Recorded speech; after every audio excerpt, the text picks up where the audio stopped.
May we live? Great, thank you. So the time is 7:04 p.m. It is September 1st, 2021, and I am calling to order the Baldwin Park City Council regular meeting. At this point, I'd like to ask Pastor Jackson if he would lead us in an invocation.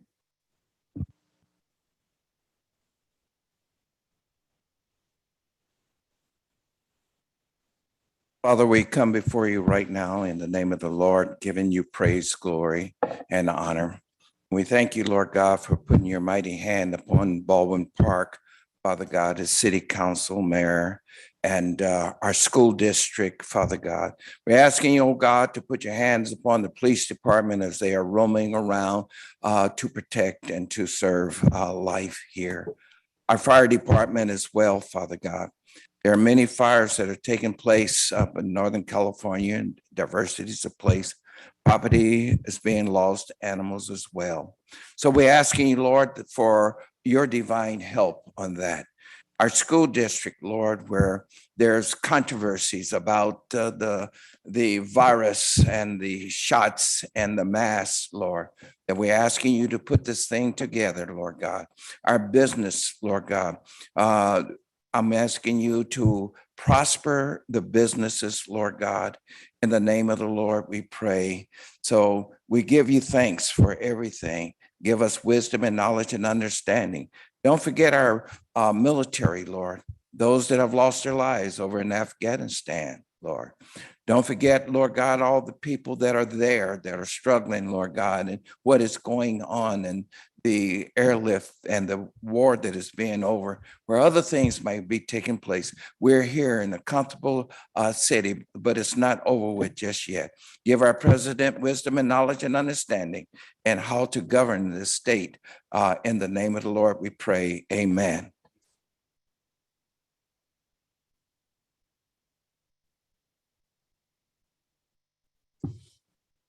City Manager, would you like to lead us in the Pledge of Allegiance? Yes, Mayor. Please raise the flag, put your hand over your heart. Begin. The flag, United States of America, to the republic for which it stands, one nation, under God, indivisible, justice for all.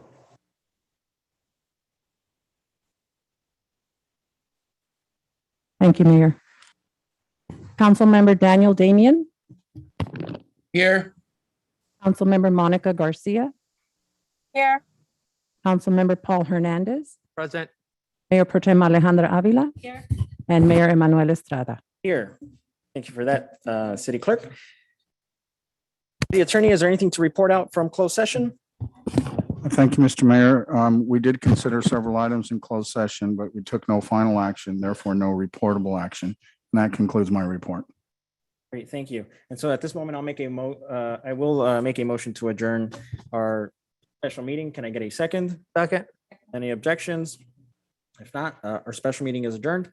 And we move on to our announcements. And I believe we have a presentation by Benjamin Martinez and of course our city attorney, Robert Tafoya. Mr. Mayor, before we do that, if I can close in memory.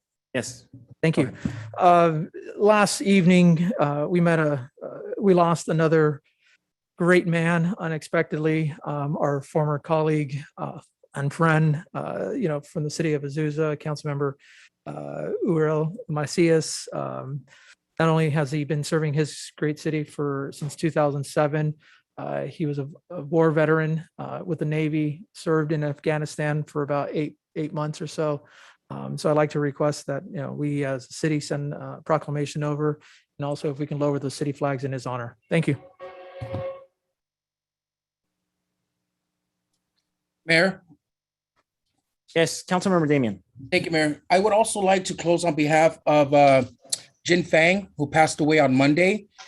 Mr. Fang was a wonderful man who was always helping others at his apartment complex by taking them to doctor's appointments and helping them with translations. My sincere condolences goes out to our finance director, Rose Tam, and her family for their great loss. Thank you, Mayor.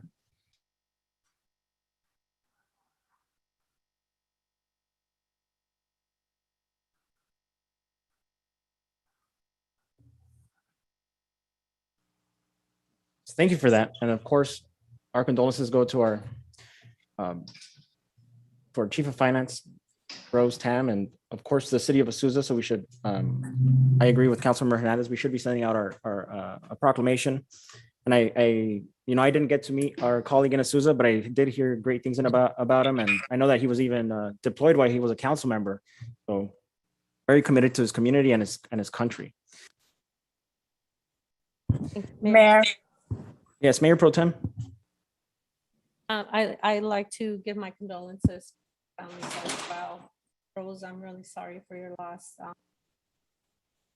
And your current strength lately. Loss of your father. Also my condolences. Condolences to the whole family. Thank you. And then Councilmember Garcia. Yes, thank you. I'd also like to extend my condolences to Rose on the passing of her father.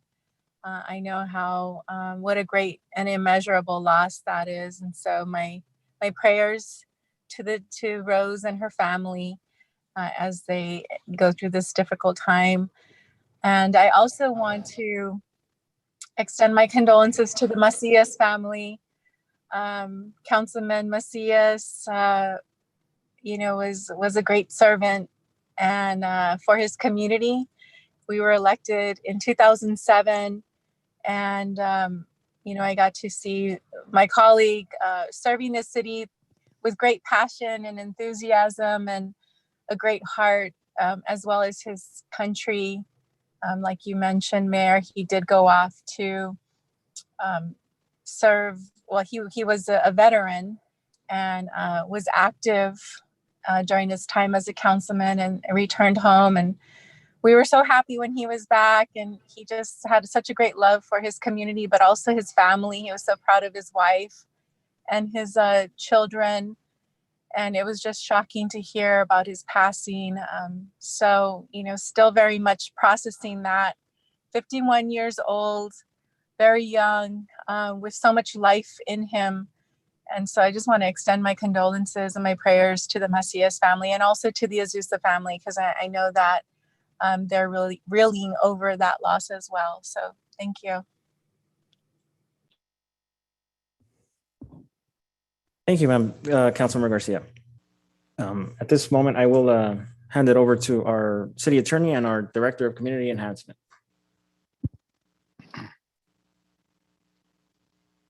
Good evening. Thank you, Mayor and City Council. As I begin the presentation, I wanted to thank our city attorney and our Robert Tafoyan, our housing manager, Carol Averill, and assisting in the preparation of this effort. And it's not just this presentation, but ongoing all the efforts that we've been working on in this regard.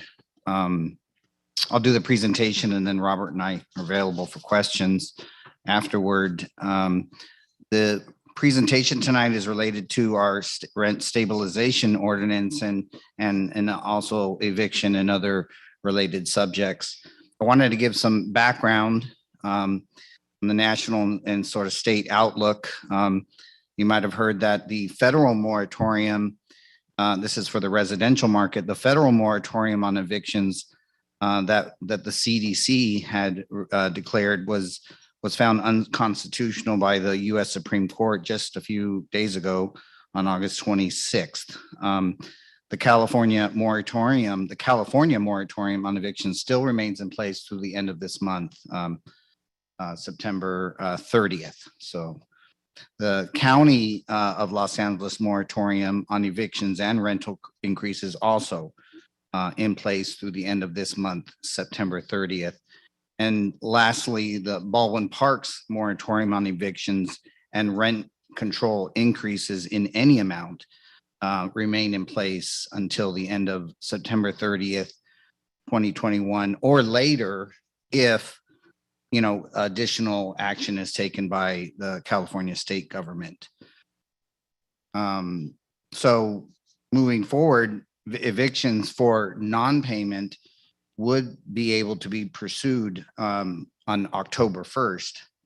for tenants pursuable to eviction laws. However, if you're a low income tenant below 80% of area median income, you would have 6 months to obtain rental assistance before an eviction could be considered. But if you are not low income, then the evictions could be pursued next month.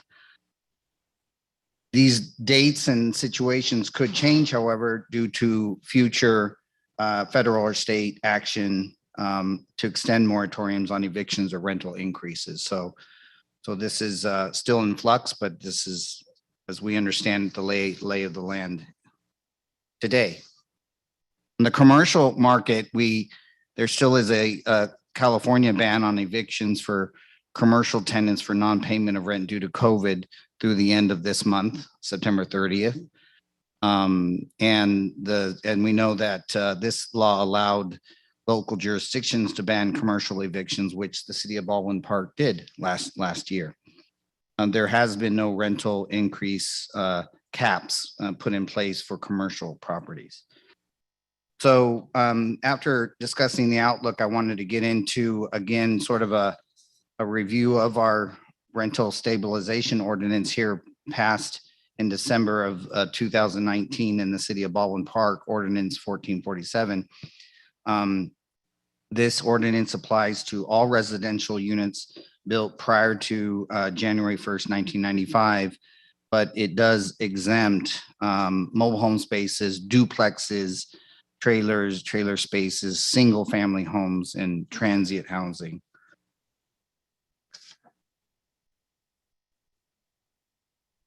Oh, I'm sorry. I'm on slide 6 for the person that is working the slides. Baldwin Park, yeah, thank you. So there was slide before, please. So the base rent, the rent in effect, the RSO restricts rents, and the base rent when you apply the ordinance is the rent that was being charged 1 year prior to when the ordinance was put into effect. So that's essentially December of 2018, and that rent cannot be increased. It's capped by CPI. It's a maximum of 3% during any 1 year period. But the landlord in the situation could always increase 1% in a 12-month period if CPI is lower. But all that to be said, essentially, it's a 3% cap. You can't charge additional rent beyond 3% increase in a 1 year period. And that rent is based on the rent that was being charged 1 year before the ordinance was put into effect at the end of 2018. That would be the end of 2018, because it was the end of 2019 when the city council adopted the ordinance. Just cause evictions still applies to all residential units and prevents landlords from evicting tenants without just cause, and relocation and moving expenses for tenants in good standing at the time of eviction. We've been into this ordinance now, the RSO, so it's been we're approaching 2 years. It's kept us busy. This is a new activity in the city and the department. And we've dealt with it with existing staff resources. In 2020, you can see on the next slide that staff assisted 50 tenants. These include rental increases, in evictions enforcement, other situations, unlawful evictions. In the current year, the number's risen, and we're not done with this year yet. So we're talking 90 tenants in 2021. We also have landlord inquiries, and those have grown as well from 20 to 21, from 18 landlords to 29 landlords. We're trying to get the word out as much as possible and answering their questions as well. And you can also see the ordinance charges a rental registration fee. We collected almost $30,000 in 2020, but that amount has dwindled in 2021. You know, it's reflective of our need, and I'll talk about it later in the report to get some assistance in collecting that fee. Frankly, it's a chore that we need some. I would recommend we get some help in that area because right now it's sort of a staff intensive task, and I'll talk about that a little bit later in the report, how I would recommend or pursue a better way to collect those rent registration fees. Other activity related to the ordinance, we plan to mail out postcards in early this month, and getting the word out on the RSO, what it means to tenants and landlords. We are seeing and doing social media outreach on city website, Facebook. You'll see in the next few slides a couple of flyers from the Housing Rights Center that are being held in our city during September and October for tenants and landlords to learn about eviction protections, rental assistance, and fair housing rights. And then we also this council approved funding for a legal services program also for tenants and landlords. And just yesterday, we were able to make contact with a nonprofit organization, and we are in talks with them. And I hope to bring a contract forward that would, in short, provide those specialized types of legal services to our residents when they need them. Our city attorney has done a yeoman's job here in enforcing our ordinance, our rental stabilization ordinance, and also eviction protections. But he cannot and should not defend all residents in their own individual cases against landlords. So we really want to bring on this nonprofit agency to assist us in those efforts. The next slide is just a draft. We're going to make it a lot better, but the idea is to put a draft out there to talk about our rental stabilization ordinance, the eviction moratorium, and also the state assistance that is available, $5 billion. And I think we've all heard on the news how that 5 billion figure is out there, but the expenditure on that money has been very low. So we're going to continue to get the word out on that. And the next slide is some of the flyers that are out there on social media. Again, October 26th, Baldwin Park landlords, we're going to have a workshop, and then September 28th, a workshop for Baldwin Park tenants. The idea in bringing this nonprofit legal services center, also, I had some very good discussions with them yesterday about having additional clinics for tenants and landlords as well, and also helping that they could also help get the word out. So we need more resources in this. It seems like everything we do in the Department of Community Development, we need partners. We can't do it alone. We can't do it, just here from City Hall. We need to have these nonprofit partners, community partners to assist us. So we're very happy being able to find these partners. You can see the Housing Rights Center is the one that is going to be helping us with this with these workshops in September and October. Also, we've been monitoring the progress of our ordinance, and we've noticed some areas in which we would like to bring to the City Council for future consideration.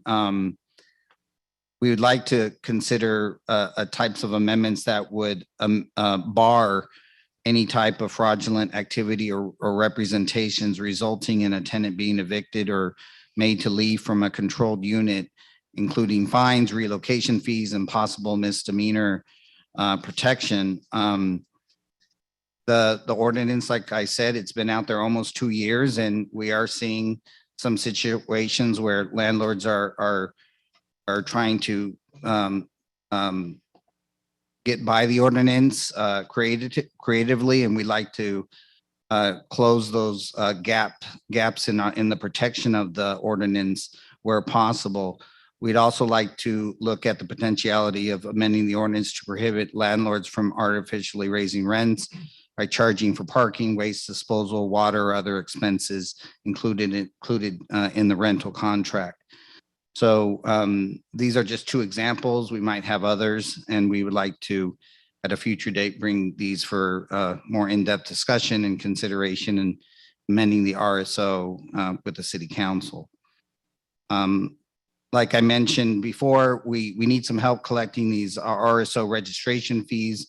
I've identified a specialized consulting firm that can do a much better job in not only collecting the fees, but also identifying the landlords, which is also currently we're subjugated to just using our business license program, and that isn't necessarily comprehensive of all the landlords in the city. So I'm going to enter into those discussions and hopefully bring a contract that we would have to pay for the service, but in the end, it would still be much financially better for the city to get that service and collect much more registration fees, even though we would have to pay a service fee to do that. And lastly, I talked about contracting with a nonprofit organization, provide additional legal services, and we've identified some good partners with outstanding reputation that are already servicing the entire Los Angeles area, including Baldwin Park. But we want to look at even providing more specialized services with these nonprofit entities. Lastly, I'll close with the fact that assistance is available now. Rental and utility assistance is available to Baldwin Park landlords and tenants. We're going to be, I mentioned, we're going to be getting the word out in a strong way this month. We're in through mailers, social media, and also visits to actual properties and distributing materials. So, $5 billion available, and we need to work hard to encourage everyone to take advantage of that grant money to catch up on rent and utility payments. There is FHA insured mortgage-backed assistance for even homeowners that were impacted by COVID-19, and the city council took action to provide CDBG CARES Act rental assistance funding earlier this year for businesses and renters. And so we're also looking at that, again, a challenge with staff resources, but we're looking to implement those programs as well. And then lastly, the legal assistance, we have $50,000 to work with at this point in that regard. So happy about the progress. We've been able to help a lot of people, clarify a lot of situations, and but we need to bring on more partners, more resources. We need to ramp this effort up because we know the potential tsunami is facing us at the end of, I said that September 30th date, like how many times? 6, 7 times. So October could be precarious. But we're also hopeful that maybe there's state or federal action later on this month that could perhaps push out these deadlines on eviction moratoriums. I'll stop my presentation at this point. I don't know if the city attorney has anything to add, or we are available for questions. Thank you. Thank you, Ben. I really don't have very much to add, Mr. Mayor. I just wanted to really congratulate Ben and Carol for what they're doing, because many cities that take on this kind of endeavor, like this council has done, rental stabilization ordinance, a lot of times they have a whole separate department that does that. And Ben and Carol have been able to take that on along with their existing duties, and they've just really done a great job. So I just wanted to thank them, and it's always a pleasure working with them. Thank you, Mayor. Thank you. And thank you to Ben. Sorry. And of course, Carol, I know Carol and our city attorney have been working diligently. I've been meeting with tenants that inquire about their about the concerns that they're having or the issues that they're facing, as renters. And I bring Carol in and she listens and she takes notes and then she hands everything over to you. And then, we've been successful in a lot of things. And I think as of recently, we stopped an eviction because it was an unlawful eviction. So we're doing everything we can to, we as a city. Being recorded. Yeah, Mayor. so, yes, well, yeah, give me a second. So, so very thankful for city staff. I think, it makes sense to start considering strengthening our RSO and seeing how, how we can make it better so that there's no loopholes and there's nothing, and that, we're showing the community that we're serious about this. So I did want to ask you about some of these things, and I know that you touched on the topic of working with a nonprofit. So would that nonprofit start taking over these complaints that that tenants are having about their landowners? In short, we would still handle with the city attorney's assistance, the complaints against that go against our ordinance, our RSO. But we also run into other related types of complaints that are not do not fall under the charge of our RSO. So we would defer and refer those complaints to the nonprofit. Yeah, okay. But it happens both ways. The nonprofit might get types of complaints regarding to our RSO, and they would refer those back to us. So we really are trying to create a contract where it's a collaboration and no one's falling through the cracks. If it's in our house, we'll handle it. If it's in their house, they'll handle it, and we'll work together. So is it possible for so one of the ideas, because I know Robert is very busy and it seems that our count is going up on these and we have to act fast. Potentially with city funding, we can hire a specialized or one of our on-call attorneys that are specialized in housing and have them take care of these complaints where the city is just trying to jump in and enforce that ordinance. And if we can't use any of the current funds, maybe we can use some of that ARP for that. Thank you. And then one more thing, I think you touched on it. You mentioned the postcards. So I just want to make sure that they are, that they're easy to read and easy to understand so that people can just understand what is needed to be understood and have the access to the link so that they can go on and apply for whatever resources they need. Yes, Mayor, and we also would do it in multiple languages, of course. Great, thank you. And Councilmember Garcia. So Ben, I'm so glad that you mentioned and you repeated, the tsunami that we might, that we are possibly anticipating in the September-October timeframe.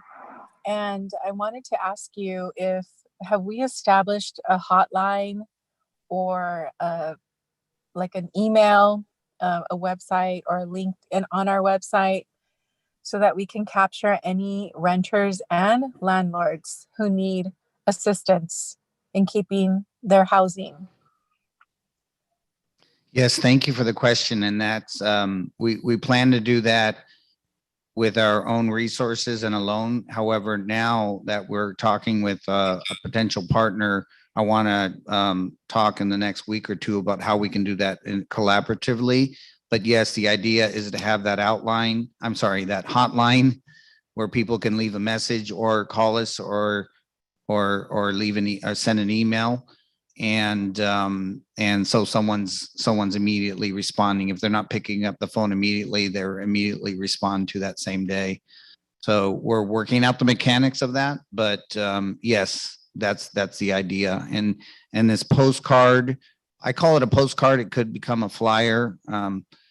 But this information that will be sent out, it's gonna be a comprehensive mailer. So we really plan to get the word out in September. Okay, great. Yes, because I think that the hotline that was established and the link email that was established at the beginning of COVID to help our families with any assistance that they needed, I think that it was definitely a lifeline for many when it came to food vouchers and housing costs and utilities and just any assistance that they needed at the time. So I'm glad to hear that you're working on the mechanics of that. And our Recreation and Community Services, they facilitated the hotline the first time around. And so, maybe asking them how they did that. And like you said, working with a nonprofit will kind of build in the capacity.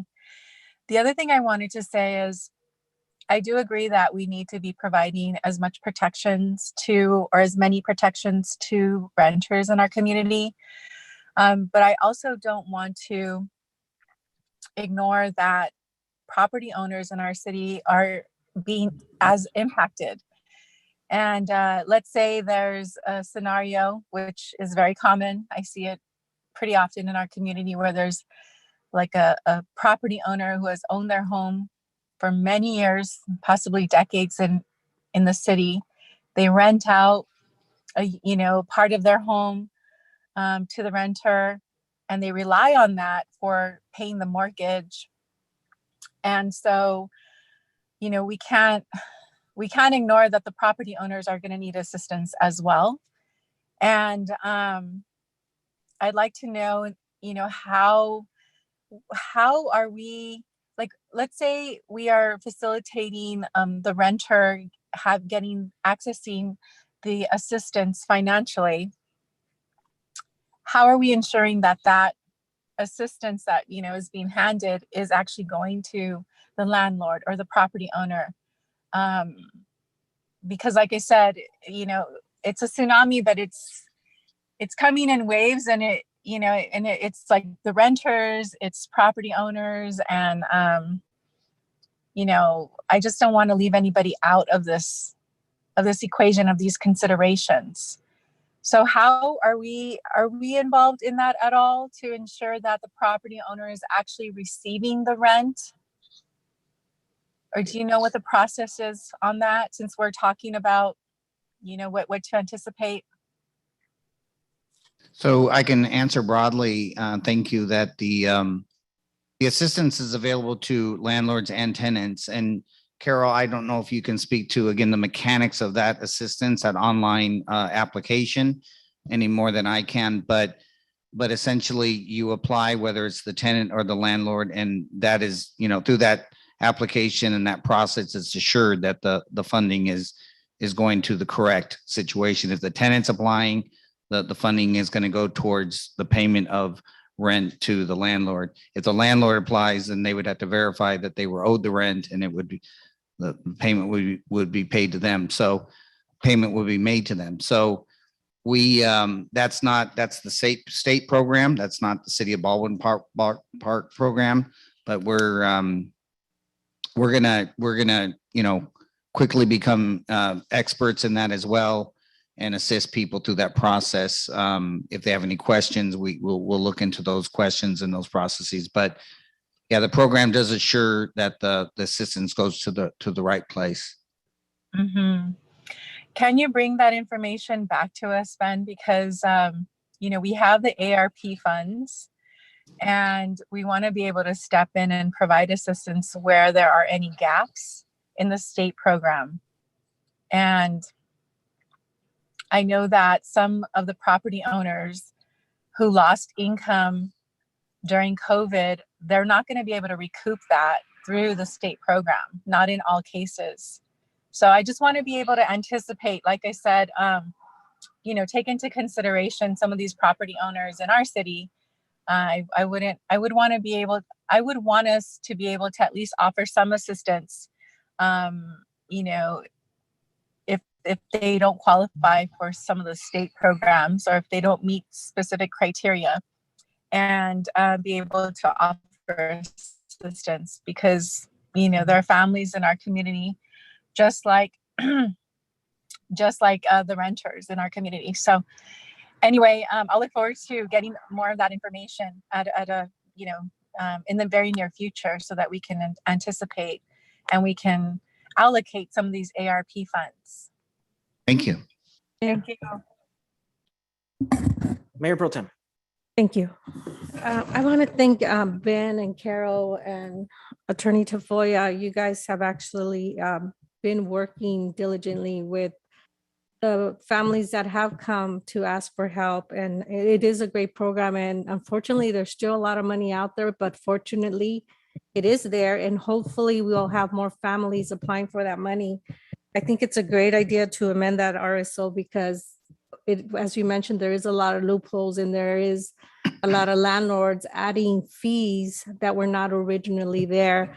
And I want to commend Robert. I know he saved some tenants from being evicted, just being days from being evicted because they didn't know about the program. And luckily that it wasn't a lot of time for Robert, but he was able to get to the court and save them from being evicted. So if we can include on that card to not to hesitate to call the city, the sooner we know about it, the sooner they can receive the help and hopefully not fail that deadline. And so that we can get them, help them from not being evicted. Again, thank you for all the work that you've done. Maybe that card can be like half a sheet. Do you have an idea when it's going out?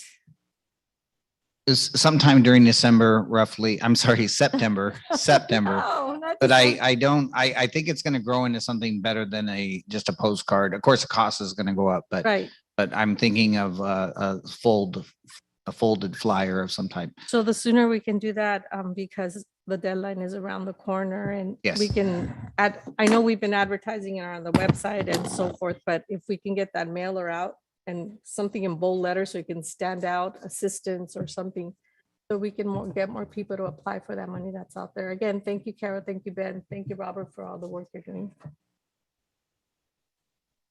Yeah, so thank you. Oh, Councilmember Hernandez? Thank you, Mr. Mayor. Thank you very much, Ben, for that update. Coming off the heels of Councilmember Garcia in regards to our American Rescue funds, we do have a line item in there.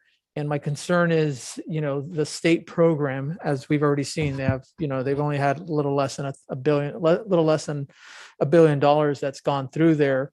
It tells me that there's two things. One is very few people know about it, which I don't believe that is the case, but or what's more the reality is the difficulties and the paperwork that they're doing at. So when you look at their program and all the requirements that they're asking for, let's make sure that when we look at our internal program, because there might be an opportunity, we do have set aside some funds in our recovery funds, that we try to make it as easy as possible for our renters, because that will certainly be able to help us, move towards that. And then, if there's a way of understanding, how many folks perhaps in our area are behind on their rent. I don't know if there's a data set from the state or somewhere else that might have that.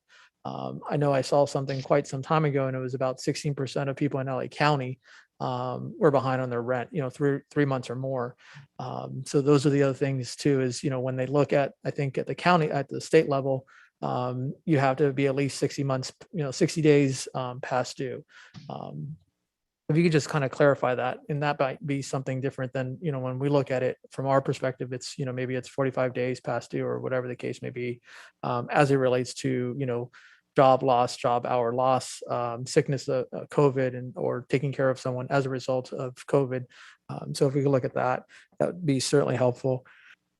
The one other thing too is just as a public notice is, there are folks in our state and here in our community that are, also past due on their water bills and also on their electricity bills.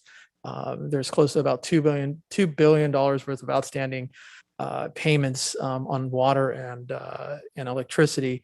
And there is a bill that's also going to be coming through, a new program that's going to be coming through on the water side, which I believe, luckily our folks from the Valley County Water District are fully ahead of that, looking to, support that. So that's something that, people could be aware of. So once that becomes available, if you can please work with our colleagues across the street over there on that part, and also the folks through with our electrical side, so we can help, those folks mitigate some of their past due bills, because again, once we have that information, that'll be helpful because similar to, at least on the water side program, they're looking between March of last year and June of this year.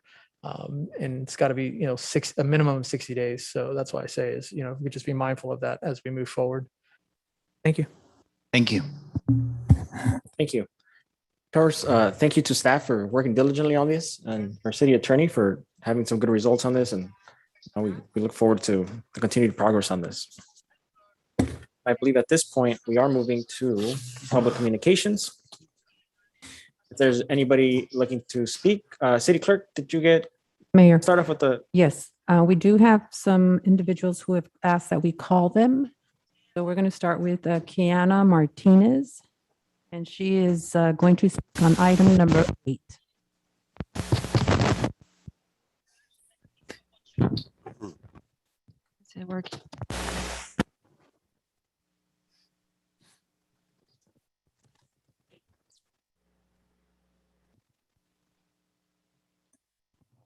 Mr. Mayor, if I may, real quick before we make the phone call.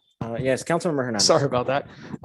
In regards to the last item for discussion, if staff and Ben, can you look at also looking at a program where we perhaps partner with some of our outside organizations, such as utilizing Proma Todas, that could help us with systematic targeted outreach to some of the key apartment buildings that are having these challenges. That's something that we can certainly fund, and that's something to help echo and also leverage your staff, Ben, but also use folks that are already in the community doing some of the work currently. Thank you. Thank you, Mr. Mayor. Sorry. Thank you. City Clerk?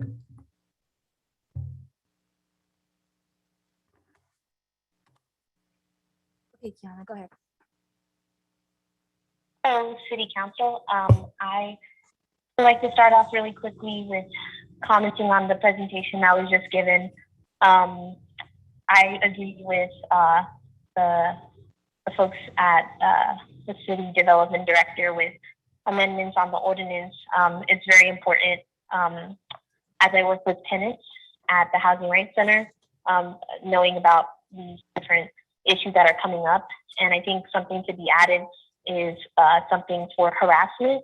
So the city of Los Angeles just passed the Anti-Harassment Ordinance, and I think we can look to that as to fines that we can put in place that are higher for all residents, not just rent-controlled residents.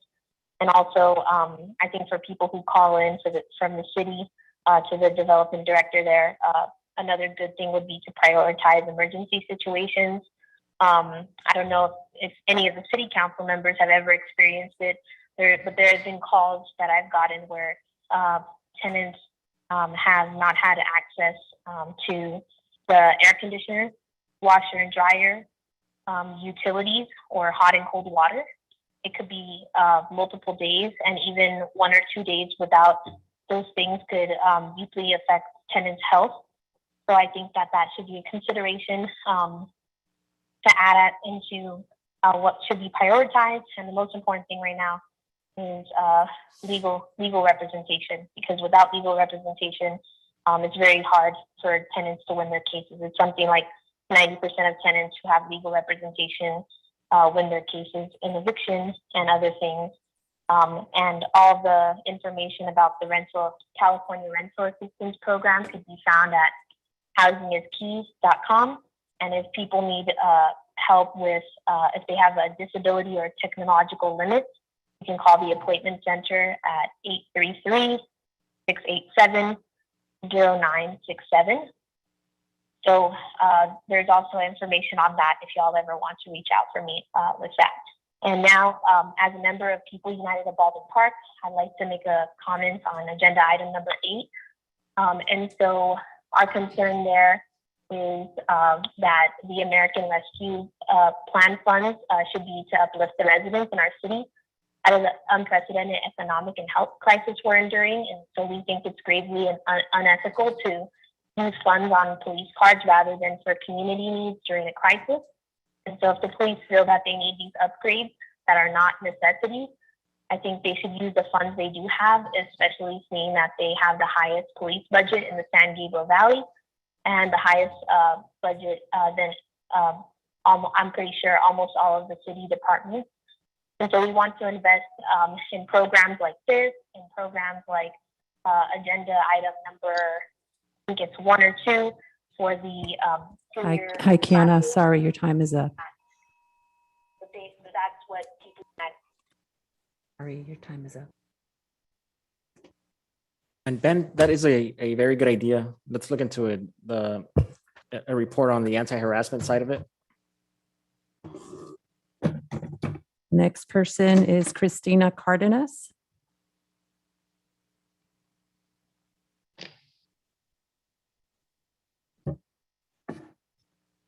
Good evening, Mayor, Council, and community.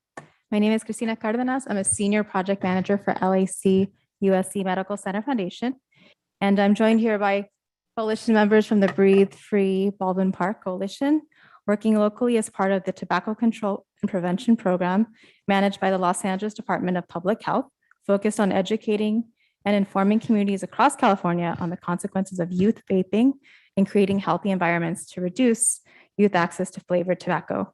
We are here tonight to be a resource with regards to item number 11, proposed ordinance preventing the sale of flavored tobacco. And we would be available for any questions regarding any community-based efforts and concerns about vaping that has been deemed an epidemic by the US Surgeon General. Our experiences have allowed us to connect with leading experts across the state, some of which are here this evening, to learn from best practices and model ordinances to address flavored tobacco. And we look forward to sharing some of those best practices. In a 2020 National Youth Tobacco Survey, it was found that 38.9% of current high school students are using e-cigarettes, and 22.5% of those students use e-cigarettes daily. It's also been found that more than half of all youth and young adults who vape or use tobacco in California attempted to quit within the last 12 months. They have ID'd barriers to quitting to the readily accessible flavored tobacco in brick and mortar stores.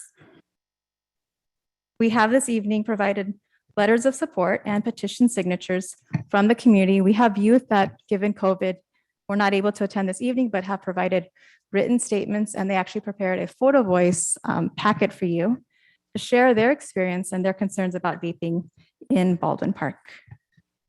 We would like to continue this conversation, and we are here to educate and inform the community, and very interested in creating long-term and short-term solutions to reduce youth access to flavored tobacco, reduce exposure to secondhand smoke, and increase access to mental health and smoking cessation resources. We're so thankful for your time this evening. We're so thankful to staff, and we've been really thankful to coordinate resources from the Department of Public Health, as well as Public Health Law Center with staff in preparation for the staff report and the proposed ordinance. Thank you so much for your time, and we look forward to this continued partnership. Thank you. Next is Yolanda Martinez.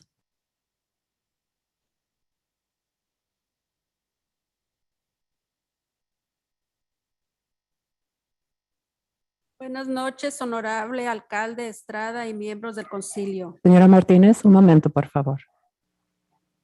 Vamos a conseguir el intérprete. Okay. Denos un momento. The interpreter is ready to render. Siga. Mi nombre es Yolanda Martínez, tengo 15 años viviendo en esta comunidad. Soy miembro de la coalición Respirar Libre, madre de familia. Can you hear me? Yes. Yes. Good evening, Mayor, members of the City Council. My name is Yolanda Martinez, and I am a member of the Respirar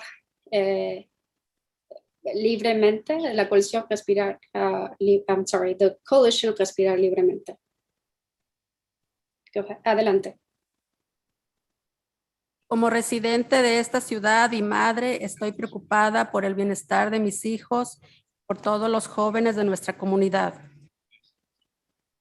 As a resident and parent of the city, as a resident of the city and parent, I am concerned of the well-being of the young in the city. Adelante. No me gustaría que mis hijos y otros jóvenes cayeran en la tentación y manipulación del cigarrillo electrónico. I wouldn't like my children or other youth to fall victims to the manipulations or marketing of vaping. Cuando mi hijo estaba en el 7º grado, tuvimos varios talleres que nos ofrecieron a los padres sobre lo que realmente contiene el cigarrillo electrónico y consecuencias al consumirlo. We had a few trainings or workshops around vaping, e-cigarettes, and the ingredients that are included in this and the consequences of vaping. Al ver videos y al escuchar realmente de qué están hechos estos cigarrillos transformados con aroma de sabores, nos quedamos congelados al saber las consecuencias que estos causan en el organismo al consumirlos. After watching several videos and learning about the ingredients that are in the cigarettes, we were stunned by the effects of these in the consumers' bodies. También como miembro de la coalición Respirar Libre, hemos podido presentar talleres al distrito escolar, lo cual estamos sumamente agradecidas. Also, as member of the coalition Respirar Libre, we have been able to provide some workshops. And we're very thankful about that. Como madre me preocupa el daño físico a causa del vapeo. ¿Sabían que el vapeo se ha convertido en una epidemia en todo nuestro estado y país? As a parent, I am very concerned about the effects of vaping. Are you aware that vaping has become a pandemic in all our states and country? El uso al cigarrillo electrónico ha ido creciendo en gran cantidad en estudiantes de preparatoria y a consecuencia del vapeo en los jóvenes. Tienen serias enfermedades como daño en los pulmones.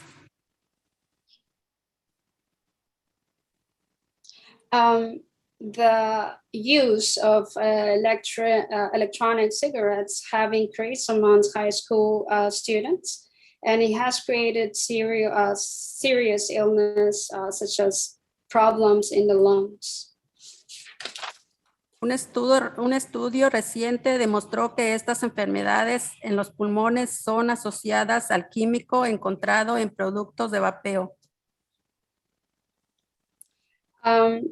A recent study found that these chemicals in e-cigarettes, that these are associated to the chemicals found in e-cigarettes.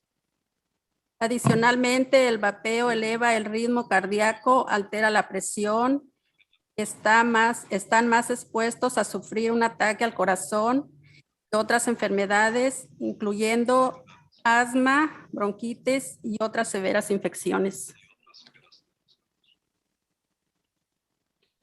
Vaping can cause heart attack, asthma, bronchitis, and other severe infections. Como madre, quiero lo mejor para mis hijos, priorizando su salud y bienestar ante todo. As a mother, I want the best for my children, prioritizing their health above everything. Para que así puedan disfrutar de las oportunidades positivas que la vida nos ofrece.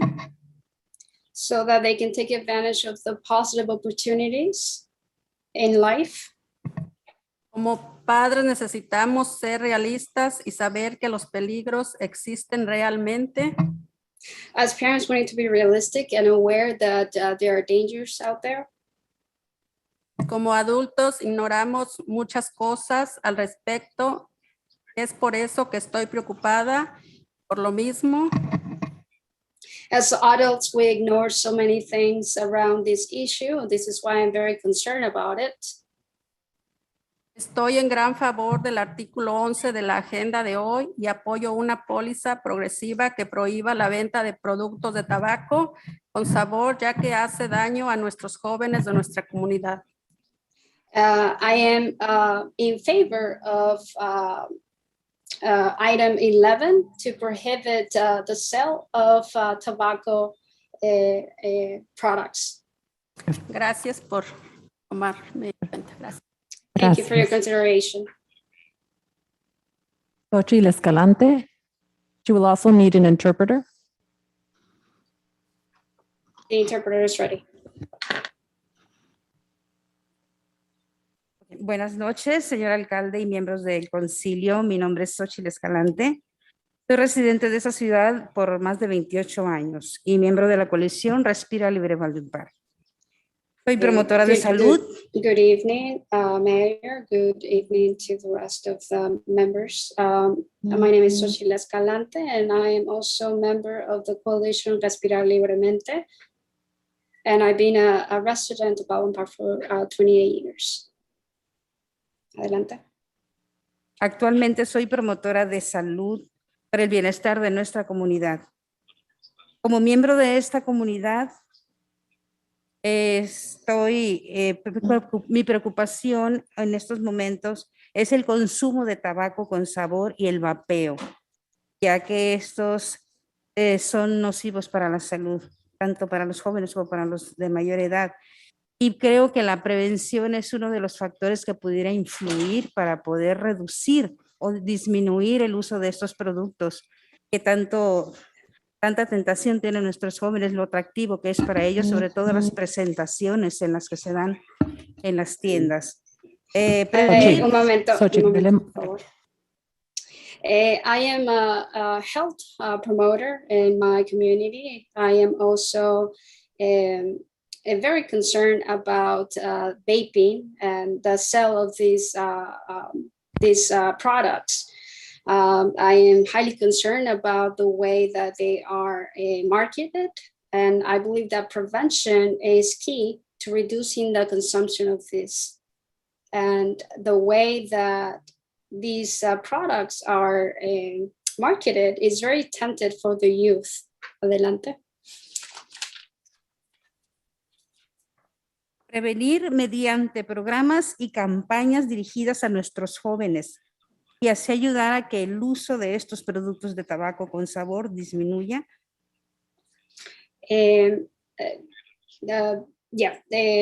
I believe that prevention should be accomplished in the way of campaigns that target our young, and that way we can reduce the use of this or the consumption of these. Adelante. Además, los residentes de esta ciudad apoyaron desde el año pasado, del abril del 2020, terminamos de hacer unas encuestas. Un 87% apoyaron la prohibición de la venta de tabaco con sabor y vapeo en las tiendas de la ciudad y más de un 80% la prohibición de la venta de productos de tabaco con sabor también en las farmacias. Es por eso que, para concluir, les pido, estoy en apoyo del artículo 11 y también les pido que preparen una póliza para prohibir la venta de tabaco con sabor en la ciudad. Muchas gracias por su atención. We have been, through some surveys that we did, we found out that the residents are in favor of prohibiting these products. A survey showed that 87%, I'm sorry, is in favor of banning the sale of this flavor tobacco. I'm sorry, of these vaping e-cigarettes, and 80% are also in favor of prohibiting the sale of flavored tobacco in pharmacies. This is why I am in support of agenda item number 11. And I ask that you ban the sale of these products. Thank you. Thank you. Cristina Quiroz.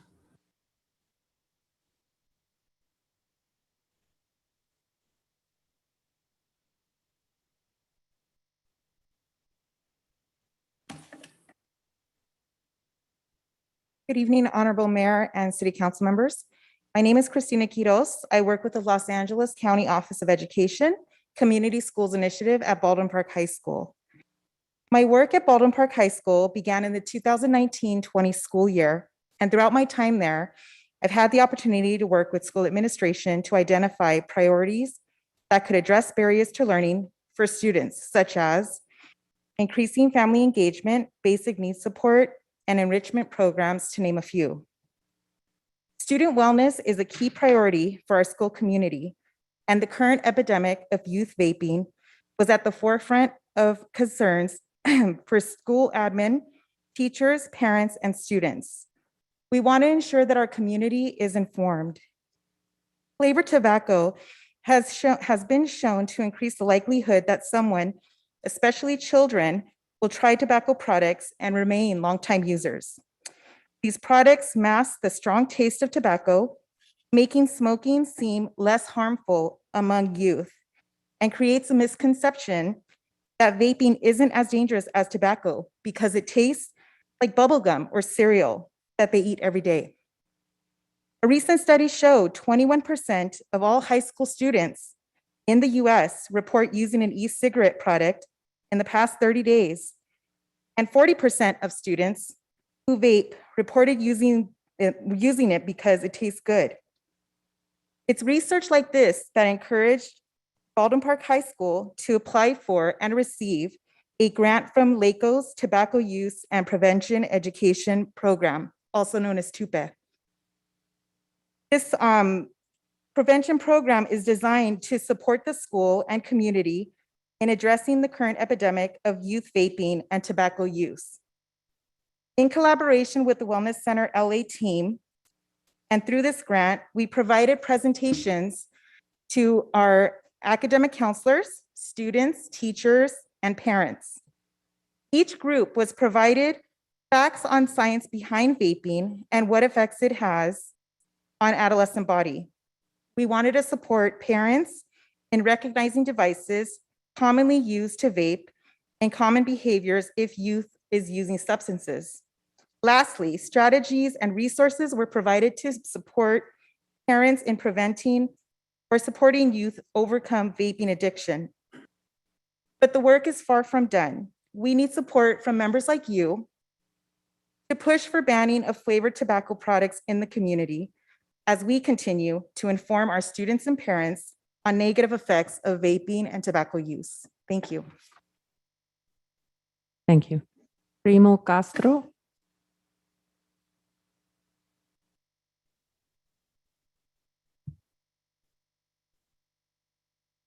Buenas noches, members of the City Council, Mayor. My name is Primo Castro, Government Relations Director for the American Cancer Society Cancer Action Network, the largest cancer organization in the U.S. Worldwide as well. Here in support of item 11, on the agenda, obviously, we know we've all been touched by cancer one way or the other. We're actually 1 degree away from cancer. And obviously the biggest thing for tonight's agenda is knowing that we all know that smoking causes 13 types of cancer. So just promoting these health policies from city to city, whether here in the San Gabriel Valley, the West Side, and the South Bay, throughout California, we see the impact. We see what these policies really mean for communities that are trying to prevent long-lasting effects, economic impacts to families that suffer from tobacco use, because as a result of cancer.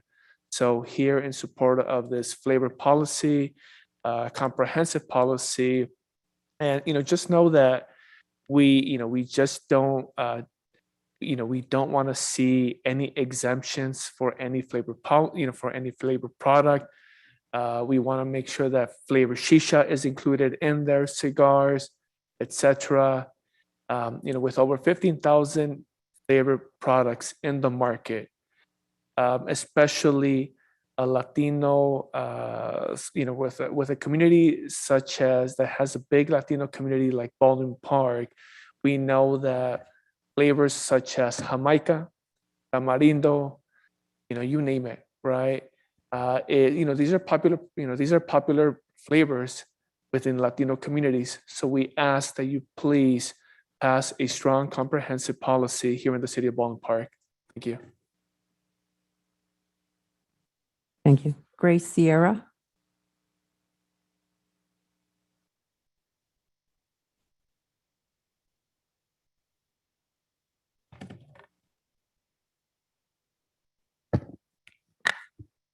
Good evening, Mayor Estrada and all council members of Baldwin Park.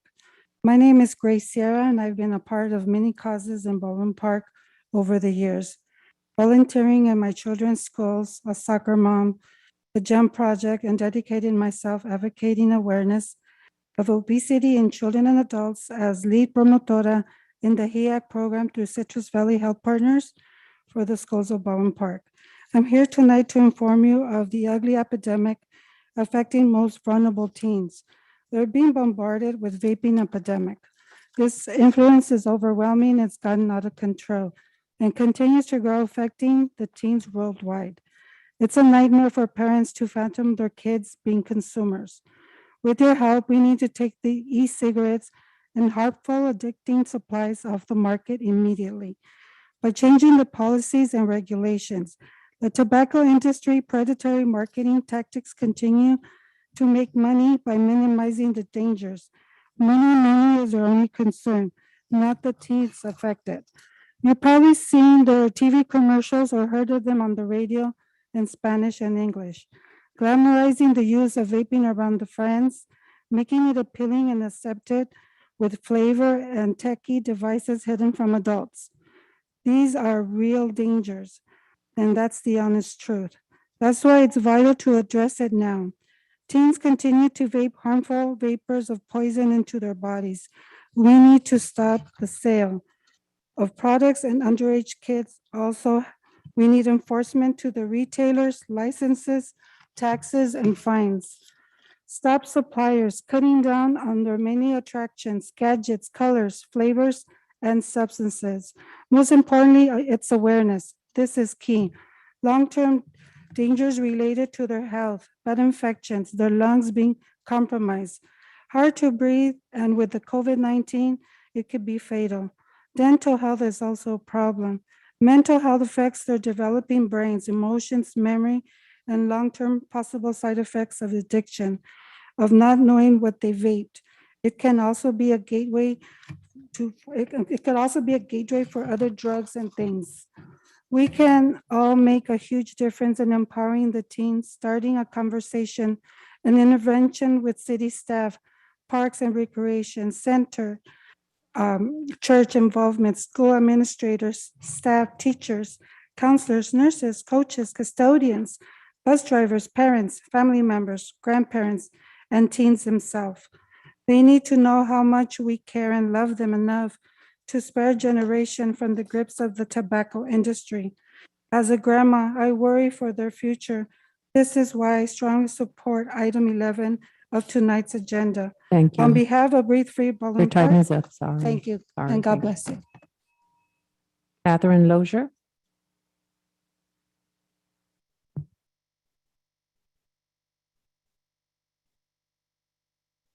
Good evening, Honorable Mayor, Mayor Pro Tem, council members, community partners, and fellow community members. It's a pleasure tonight to share that the LA County Library is now fine-free. There will no longer be charges for overdue materials, and that includes all past, present, and future charges. We will still have fees for lost and overdue materials, but any card holder who's 21 or younger, 21 and younger, can reduce or remove those fees through our Great Readaway program. For every 1 hour of reading, they can reduce their charges by $5 with the goal to have them fine-free. And that can be, they can sign up for the Great Readaway both in person and online. And then switching gears slightly, CORE, which stands for Community Organized Relief Effort, will be returning to the Baldwin Park Library on Fridays to offer free COVID testing. That will be starting this Friday, September 3rd, and will continue through September 24th. No reservations or appointments are necessary. You can come to the library. It'll be right out in front. And you can give us a call at 626-962-6947. You can look on the LA County website for COVID testing locations, or feel free to stop in and ask. We're always here to help. Thank you so much. And Catherine, yes, can you sir. make sure you share that information with our staff, so then we can also put it on our marquees and make sure everybody's aware? Absolutely. Just trying to get approval for the graphics they provided. And when I get that, I will send that over to you, sir. Thank you so much. Have a good evening. Mr. Mayor, if I may, real quick. Catherine, Yes. I know you guys provide some great resources for free, especially, like LA Times and like that and so forth, digital. Just as a consideration, for the New York Times, for consideration, can you also just circle back with management and see if the San Gabriel Tribune and or the Los Angeles Times can be made available through your digital platforms that you have, so our residents and even La Opinion that be able to access those for free. I know it's in the same manner that you have the New York Times available. That'd be much appreciated. Yes, absolutely. The Los Angeles Times is available through Press Reader, but I will reach out for La Opinion and the other journals you mentioned. Thank you, sir. Mayor, and for the record, we also received in writing emails in support of item 11 from William Shi, Alicia Escalante, Primo Castro, and Eddie Martinez. Those are all the written requests we have received. Great. At this point, anybody who didn't fill out that postcard, if they're looking to speak, you can make your way to the microphone.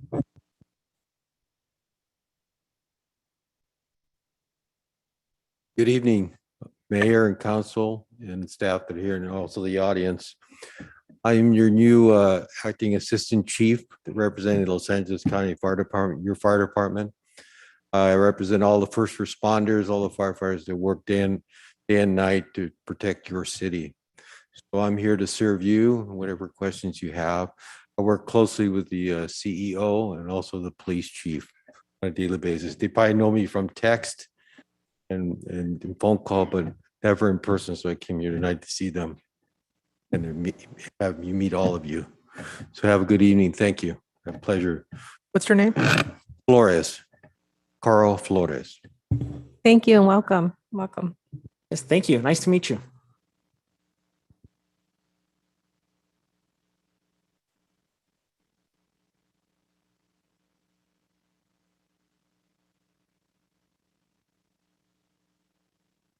Hello, City Council, residents of Baldwin Park. We need to clean the city up. I know we have a lot of complaints, but we don't seem to get very much done. When you go over the 8th All Bridge, if you look down to your left, going south, you guys clean, you ask the proprietor, the renter, or whoever he was, you rent, hey, you got to clean this place up. Well, it still looks like a dump. People that come to Kaiser or come to Baldwin Park to look for a home or whatever, they get to see that. They say, oh my God, they really take good care of this city. It's on Garvey. There are 2 buildings there. They look like a dump. You people always say, let's beautify Baldwin Park. Well, you're not doing too good of a job. People throw their mattresses across the street from from Kaiser. That people that live in that apartments, they put their couch out there, they put their mattresses out there, and I know they say they don't do it. Well, I've never seen anybody do it, but I know they do it because before trash day, it's all there. So I think you people need to do a lot more job. And let me ask you, how many times have you people traveled through our city? Oh, you know, this is not fair. We're separated, but you people aren't. That looks pretty nice, huh? You aren't separated, and neither are you. I'll wear this because I want to get protected like you do.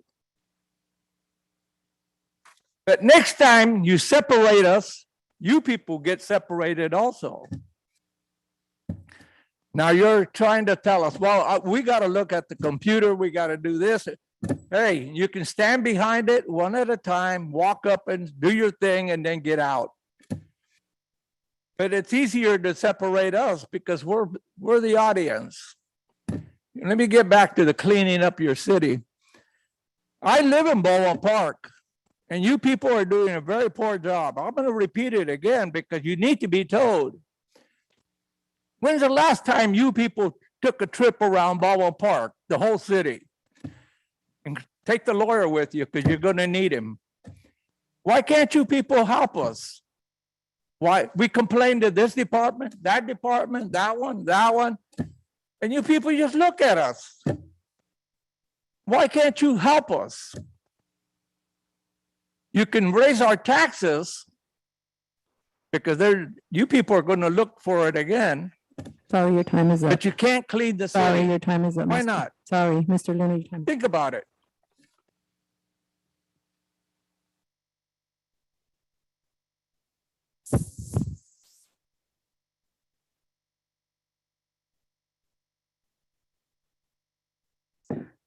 Buenas tardes, City Council. My name is Beatriz Sandoval. I'm community organizer, the LA Boys, and leader in St. John the Baptist, and also part of the coalition, the Birth Free, who entirely we support this coalition, this policy as tremendous benefit for our community. Like I want to talk to you about the housing rent stabilization ordinance we have set up like December 2019. So we have enough time. Also, we have a lot of job to set up that policy in our community. You remember City Council, Paul Hernandez, Alejandra Avila, and you as community mayor, the all meetings we have to come with this dream protection for our community, tenants community. So we did a lot job and great job because we have success in that part of the plan too. But I like to ask to Benjamin how we can be partners. He asking for partners when his presentation. But I think so the first part is the staff had the knowledge about the policy. I know by the landlords and the tenants, they comply because they receive ground information about the policy. One of the landlords, they don't receive information about the moratorium. So I don't want to blame any because this is not personal. This is a part of that job as team. We are one community and we are together in this. So I like to invite you I invited already by email to Ben to meeting with LA Boys team and St. John the Baptist community and other tenants to come together and do this job.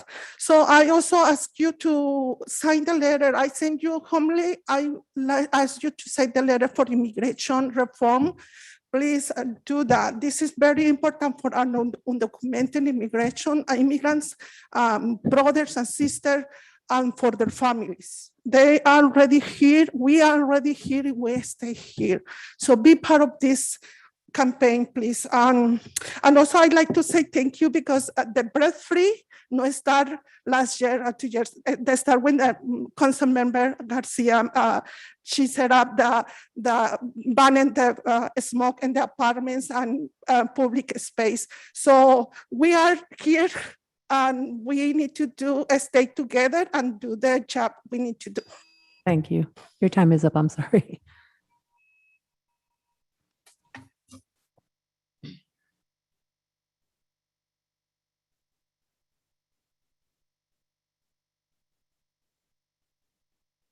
Good evening, Mayor. Good evening, council members and staff. Mario Maciel, Planning Commissioner. Just wanted to extend my support for item number 11. Something that weighs deeply on my heart, only because my family, my oldest son, has fallen victim of vaping products.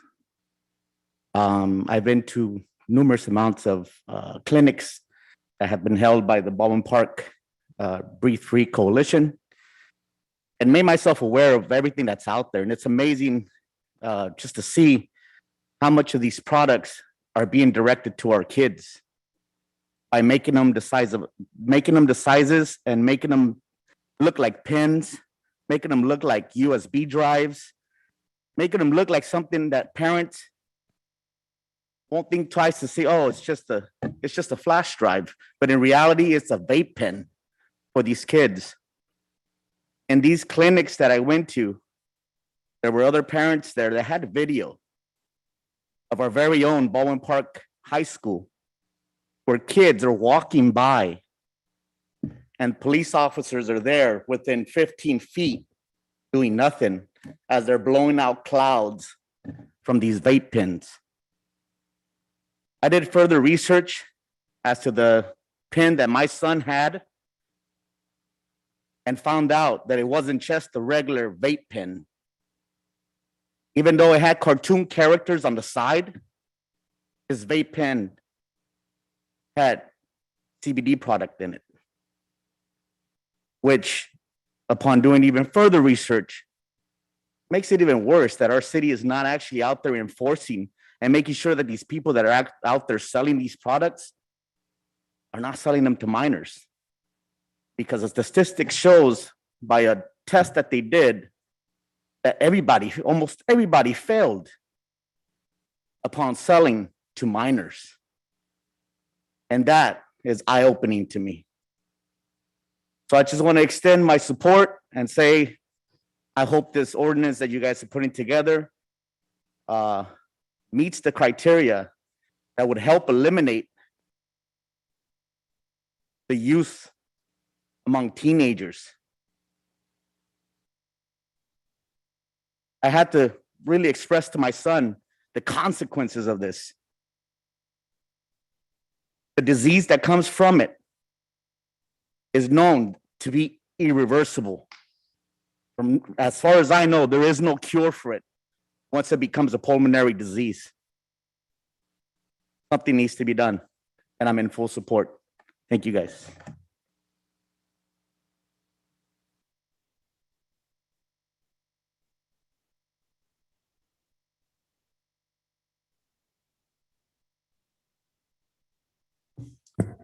Is there anybody else looking to speak?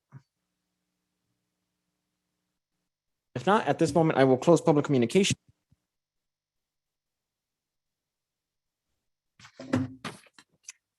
I believe at this point, moment, we will move over to our consent calendar. If there's any items council is looking to pull. Mayor? Yes, council member. Thank you.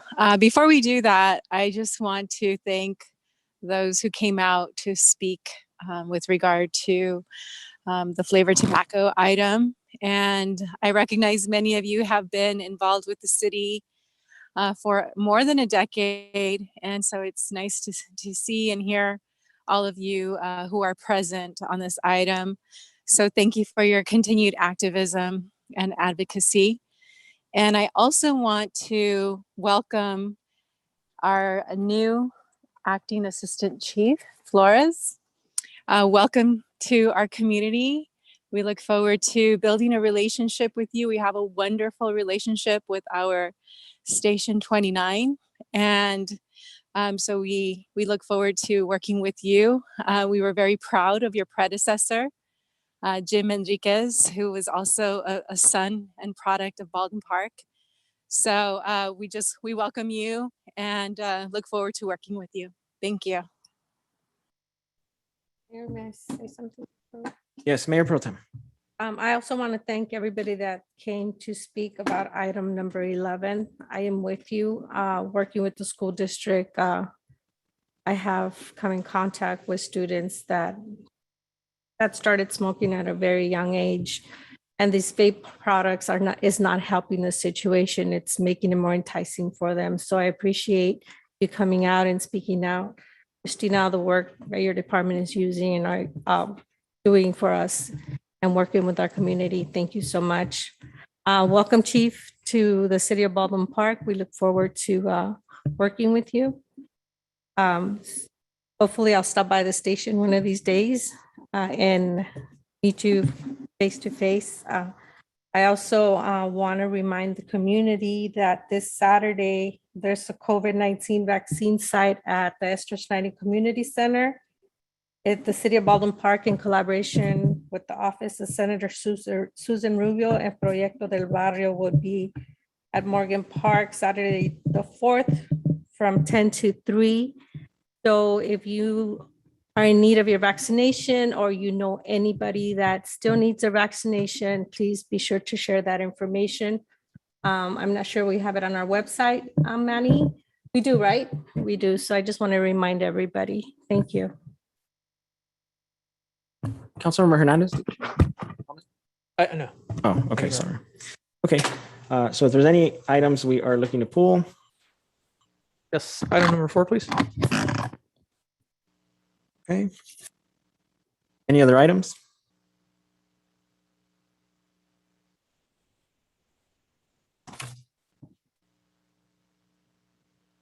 It's just one. Okay, so we'll pull item number 4, and then I will make a motion to pass items 1 through 8, except number 4. Can I get a second? Second.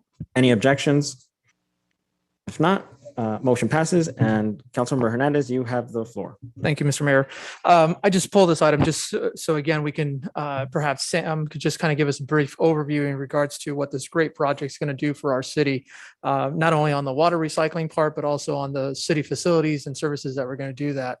If you can just kind of give a quick overview in regards to, once we're done with the infrastructure part, perhaps either you or maybe Manny could speak to the actual enhanced services that the community will be able to benefit from this. You want to start, Sam? Yeah, What's underneath the ground first? Absolutely. Yeah, no. Thank you, Councilmember Hernandez. Yeah, so this is one of the biggest projects that the city has it will be undertaking, and it involves a large water quality component, which is to install large storage chambers underneath the park. These are for stormwater storage and infiltration to recharge our water table. The project's expected to go for about 6 to 8 months for that part. Once all of that is installed and ready to go, the plan is to redo the park because it's going to be disrupted completely. So yeah, so we have planned a couple of things. We have the dog park, some soccer fields, basketball courts. We have an expansion for the parking lot and a restroom and other amenities. So big project. We're very excited to get started. And I don't know if Manny has additional information. Thank you, Sam. Sam pretty much covered it, excluding one item. We are going to have our first in our park system, universal playground. Yep. So what we mean by universal playground is that an individual in a wheelchair can go and maneuver themselves all around the playground. So I'm very happy to say that we will have a updated playground system. So thank you. Thank you, you two. And that was the other big piece is, this is, like you said, is one of our first, and hopefully the rest of our parks, we can make them extremely accessible for our, youth that we have that might need, ADA requirements. So this is a fantastic opportunity for that. The one thing I would ask is, as you're working with the landscape artists, is perhaps we could also identify areas in which we could remove the turf and actually, remove greenage and use turf replacement.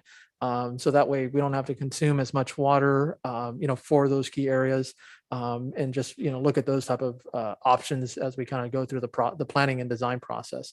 And I know that's something that, our water director, Mr. Javier Vargas, director, is quite happy about, the work that we're doing here. So this is going to be a fantastic model. And the one other thing too is, I think we mentioned this in the past, about maybe a year ago when we're looking at, is see if we can look in and around project labor agreements. to see if there's a way to bring in some of our union partners for apprenticeship opportunities as it relates to some, maybe not all, but at least some of the work that has to be done through that process. Mr. Mayor, with that, I would ask that we adopt item 4 as is. Great. Motion? That was it. Second? Perfect. Any objections? Not, item 4 passes. And I believe we are now at a public hearing. And this is for the public hearing regarding fiscal year 2021-2021 Consolidated Annual Performance and Evaluation Report, also known as CAPR. And so at this moment, I will officially open the public hearing for those in favor. And if there's anyone looking to speak, now is the time in favor.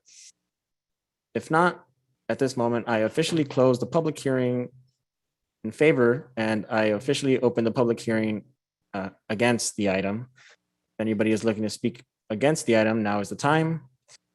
Being that nobody is looking to speak on the item, I officially close the public hearing against this item.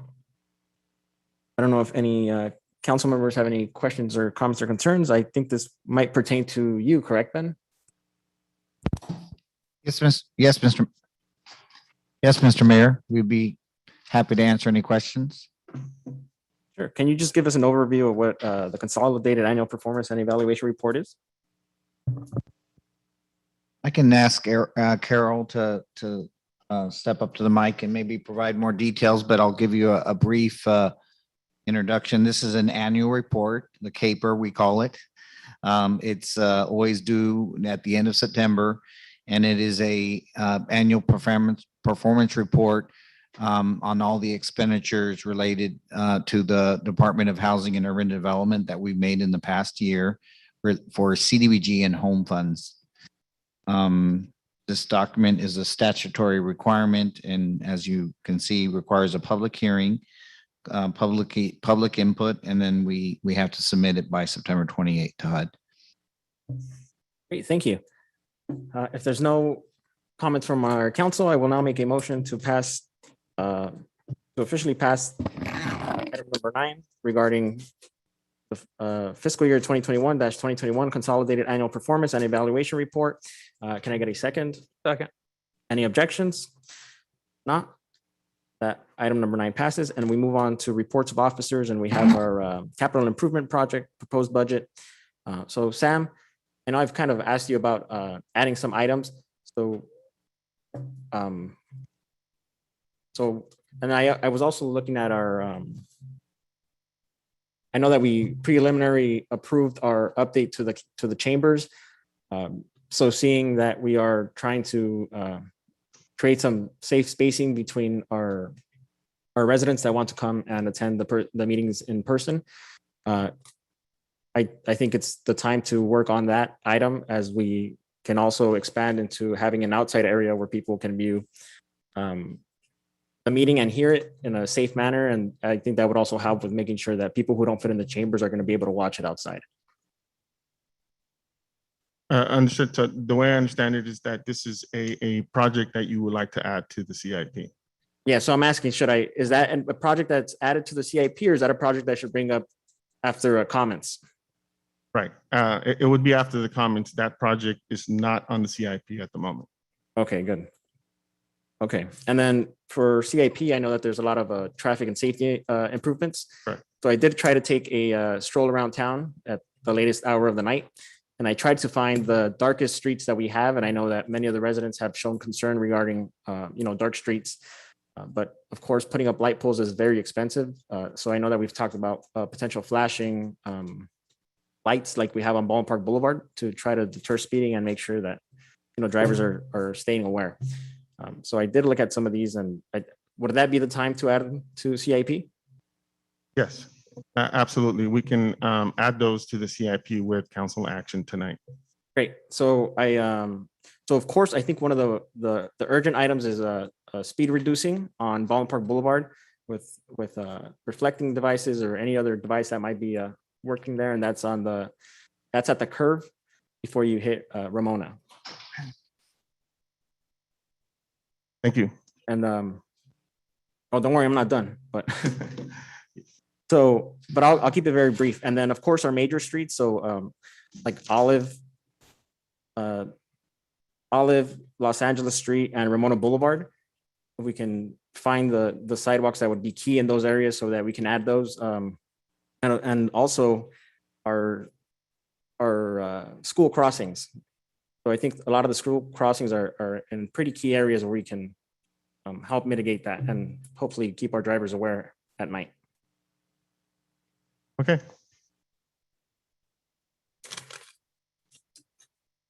So,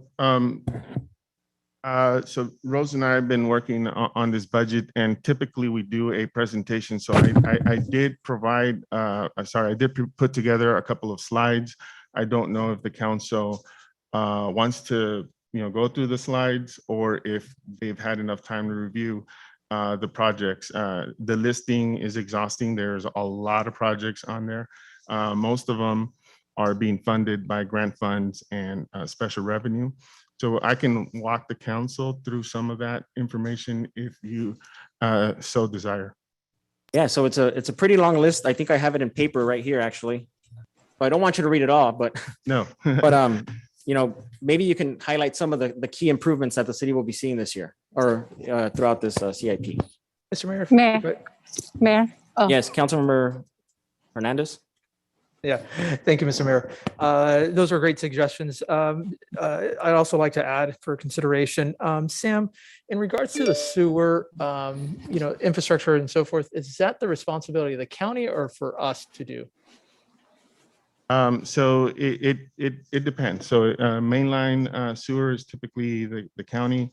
If we are doing a sewer system that we're going to be on, then that would be the city. And do we have an assessment in regards to the lineage and the age and so forth in and around our area for our city? Yes, we do. We do have an assessment. It's kind of old. We do have a update to that in the CIP. And is that worth a study of adding some funding for that to redo the study and have a better assessment in regards to our current needs now than last time that we did? Absolutely. So we have it programmed for next year, but if the council desires, we can move it up to this year and start that project. We would just need to identify funding for it. Okay. My recommendation would be if we could help Sam fast forward some of that information. And how much money would that require? So for the study, we have it at 80,000. 80,000? So I would ask if we could fast forward that so we can help. Again, this is the infrastructure things that cost for us. And these are also things, as I see, is when we begin these projects, these are also jobs in our community that we could bring in and enhance for our residents. Sorry, Sam. You're good. Yeah, okay. And then we have Councilmember Garcia. Thank you. So Sam, I welcome the presentation and thank you for this memo and the briefing. But in addition to the overview, can you also just give us a very brief summary of capital improvement plan and the process that we talked about a few months ago with regard to like the RFQs, the RFPs, first for the short list of engineers and then for the projects, just to kind of walk through that process, because this is the kind of the initial review and approval of that process, right? Right.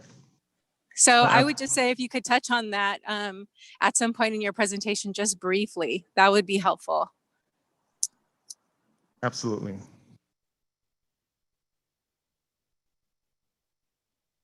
Set it up.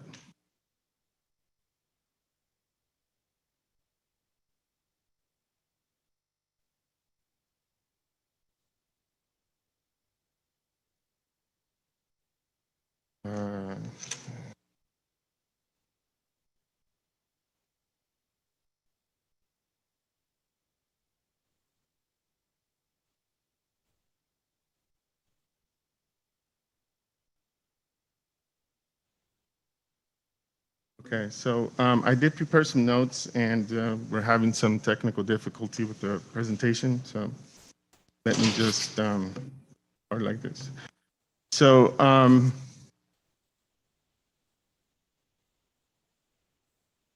so the CIP synchronizes the capital and operation budget by moving projects that were started last year and moves them over to the current year, while also adding new projects that the directors discussed, and we added it to the current year. So to speak to what Councilmember Garcia was saying is that this is just a plan. It's a planning tool that allows us to list all the individual projects, equipment purchases, and major studies that are planned for the next 5 years. It provides a working blueprint for sustaining and improving the city's infrastructures. It coordinates strategic planning, financial capacity, and physical development. So it's a two-part system. So the first part is the budget, the actual approved budget that approves the projects for the current year, and then outlays expenditures for projects for the next 5 years.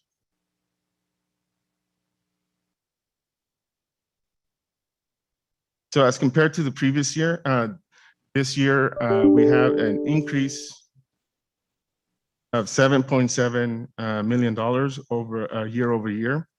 This year's budget is comprised of a carryover amount of $11.6 million as opposed to the budget last year. So these are projects that are existing and not completed and were being carried over to this year.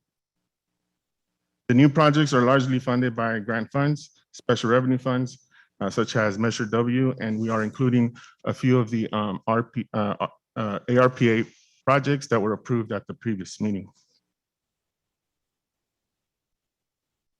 So here's a breakdown by the city department. The administration department has a budget of 1.5 million. Community development doesn't have any CIP projects. The police department is at 1.5 million. Public Works is at 22 million. So Public Works has the lion's share of the CIP. And Parks and Recreation has a $2 million program for this year.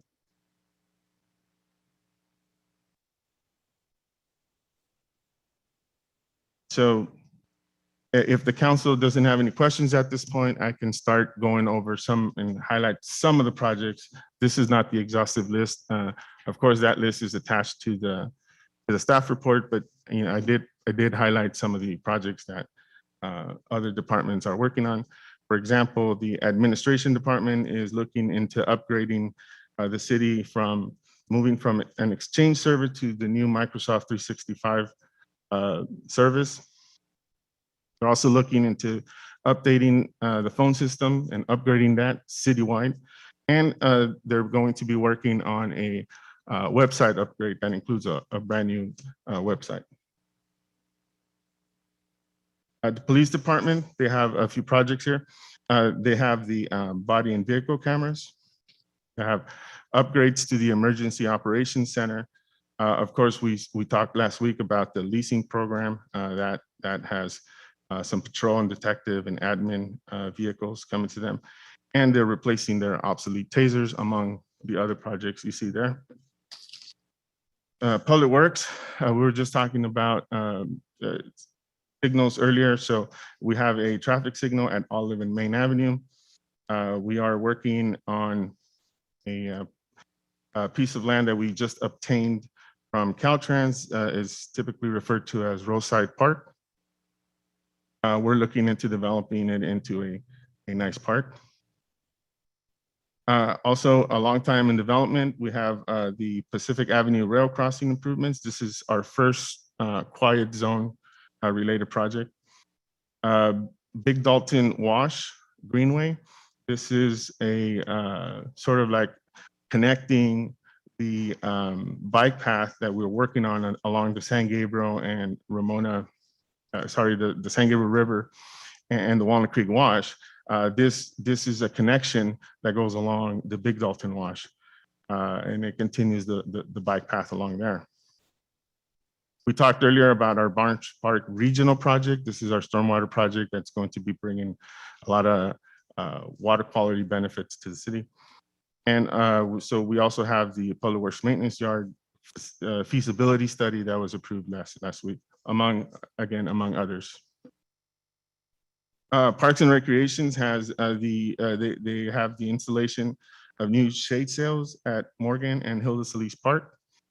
They are looking to replace the flooring at the teen center, and they are replacing the senior center patio fountain, as well as replacing the boxing ring and equipment at the community center.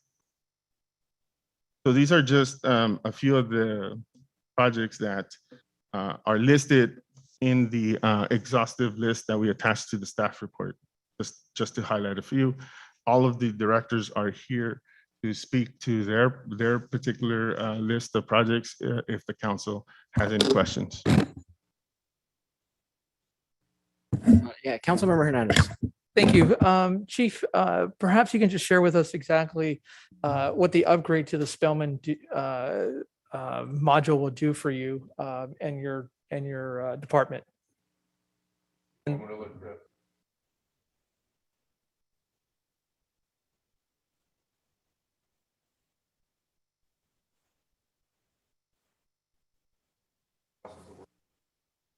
Excellent. And if you could just speak to not only the benefit that you as a department will have, but also that the city will be able to gain from that. Thank you, Mayor. Thank you, Council. Thank you, Chief. We're talking about the Spillman, RIPA, and NIBARS modules. NIBARS is the it's replacing the reporting system to the FBI for crime stats. RIPA is the state level racial identity profiling act, which will track officers' perceptions of people that they stop.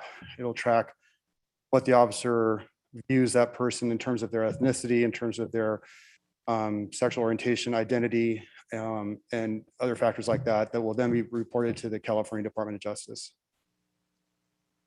Thank you. I just want to make sure people understood, what that did, not only for your department when it comes for transparency and accountability, but also for some comfort level of, tracking that type of information for our residents and folks that are being stopped.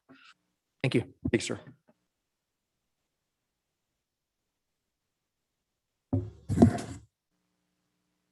If there's no more comments from council, I believe we can. Mayor, Yes, Councilmember Garcia. thank you. Sam, thank you for touching on the process a little bit, but just for transparency of process, since it was something that we've discussed in the past. And, it was mentioned a few times in the past, and then there was a bit of a change in process.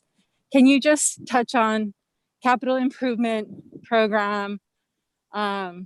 This is a first review of these projects, and then what the process looks like moving forward as these projects are funded and implemented, executed on. Can you just touch on the process of that for transparency? Absolutely. Thank you. That is a great question. So the approval tonight is for the current fiscal year, the 21-22 year, which will carry over the projects from last year. The new projects that are added to the CIP in this year's proposed list will come back to the council in an individual basis as they are developed. So this is a planning tool. It approves the funding and allows the finance department to create the account numbers so that we can start working and commence work on those projects. So once we have, for example, a project that we need to move forward on in terms of whether we're going to go out for design services or construction or purchase, before we make that move, we would bring it to the council in a staff report for appropriation and approval. Okay, thank you.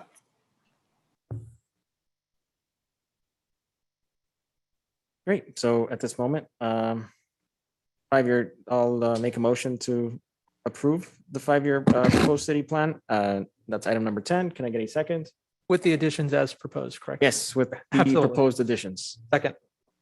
Any objections?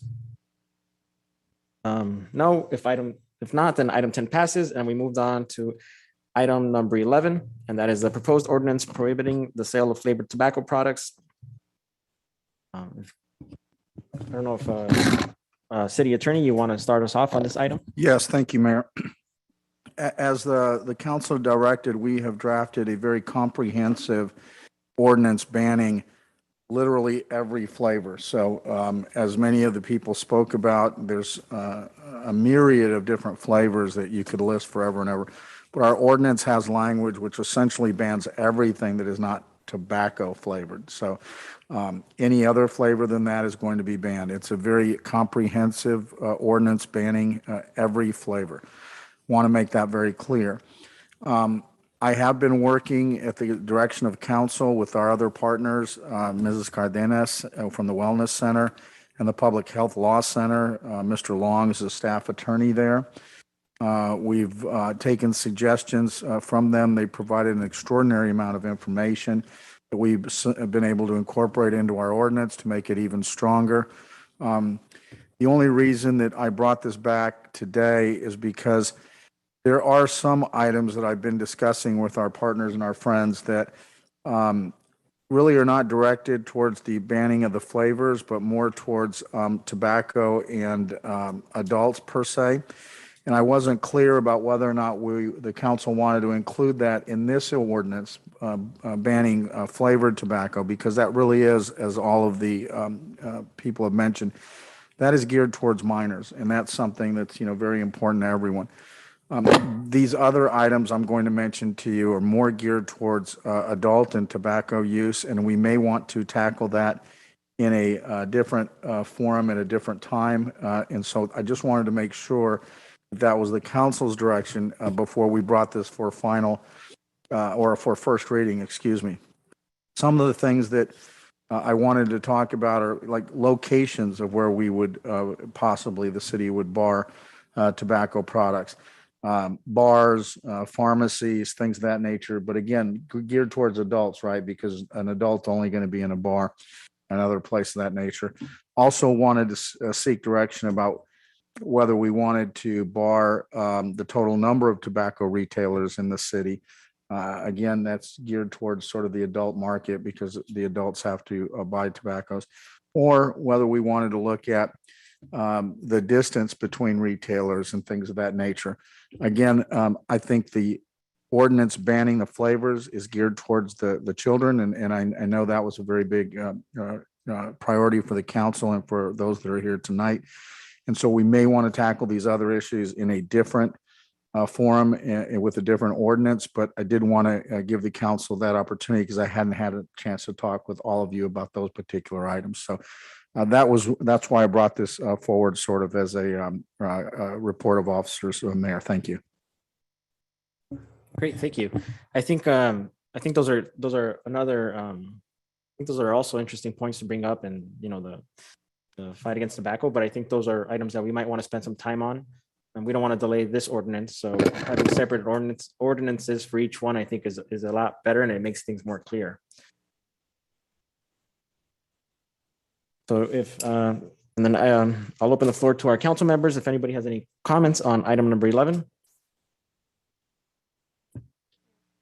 Yes, Mayor Pro Tem. I just want to say that I'm very excited about this proposed ordinance. Like I said, I do work for the school district, and I know the danger. The flavored tobacco, well, any type of tobacco poses for our students. And like I said, it is very enticing to them.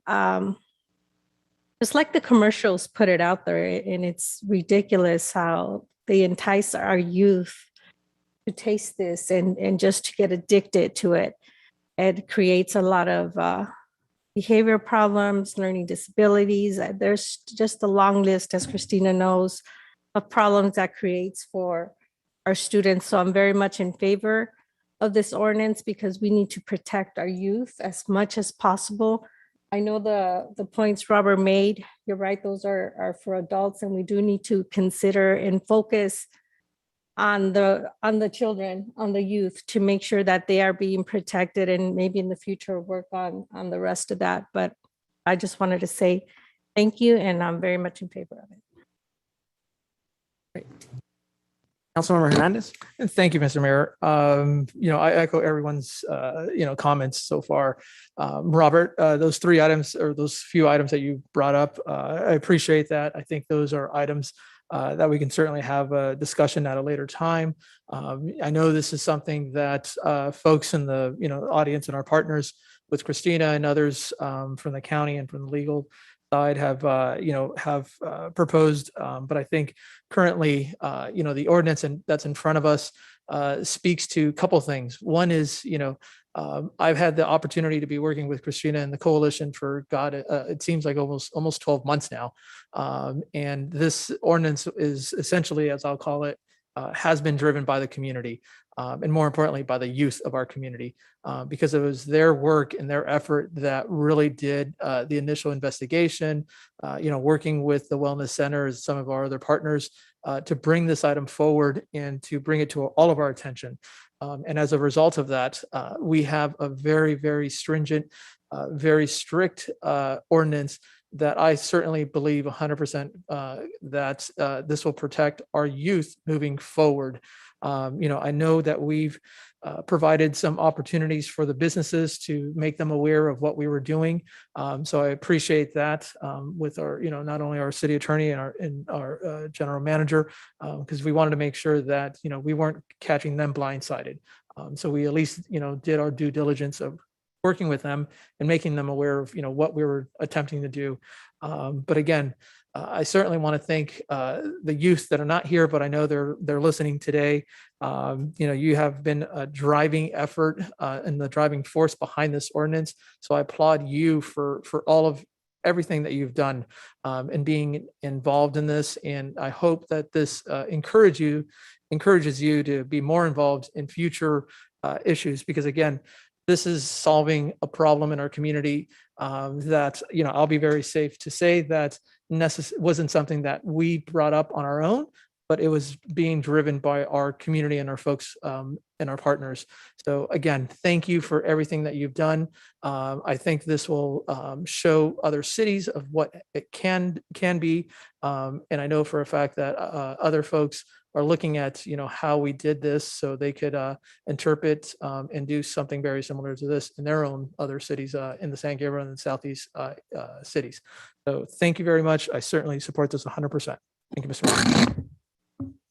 Great, thank you. Anybody else? Oh, yeah. City Attorney? Yes, thank you, Mr. Mayor. I do think that's a very important point that was made by Councilmember Hernandez. Ben and his shop sent out notices to every tobacco retailer in the city of Baldwin Park. He did that along with our CEO, Enrique, and they were very adamant about that all our businesses get noticed before we came to something like this. So everybody's been notified and given a fair opportunity to be heard. And I think I have good direction. We'll bring it back for our first reading next meeting. Thank you, Mr. Mayor. Great. So that Mayor? being said, yes, Councilmember Garcia. Thank you. Well, our city historically has been very progressive when it comes to tobacco, starting with years ago when we implemented a ban on smoking in public spaces. And then a few years later, when we banned smoking in multifamily units because of asthma considerations. And by the way, thank you, Beatriz, for mentioning those efforts. And then the initial consideration when it came to flavored tobacco products and vaping. So it's only a natural next step that we would move forward with this stronger ordinance. And, it has my full support. We definitely do want to inform our youth and not enable this industry to take advantage of our youth with their, flavored and candied products. So with that, I definitely support, and I again want to thank all the activists, many of which have been part of these efforts for over a decade, and then some newcomers because the item is important in our community. So I want to say thank you, and then I want to thank also Councilmember Hernandez for working closely with these organizations to lead this effort. So with that, I definitely support, and we'll look forward to seeing this move forward. Thank you. Great, thank you, Councilmember. And of course, it's important that we take action on items like this because we are very well aware that in communities like ours, access to healthcare is already a barrier, and we don't want to make our working class communities sicker and put them in a position where they end up bankrupt, or as we know, 2/3 of American bankruptcies are due to healthcare bills. So we want to strive and make sure that we lead our community towards a healthy path. So with that being said, I'll make a motion to pass item number 11. Can I get a second? Second. Any objections? If not, item 11 passes, and we'll see the first reading at the next city council meeting.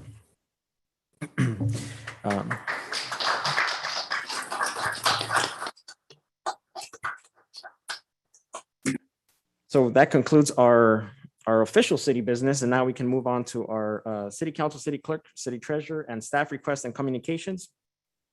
So I did have a couple of requests, and I added a couple of more. So speaking about ARP, I wanted to talk about our homeless services. I know that we've been working diligently on our homeless efforts, and I think that they will come to fruition very soon.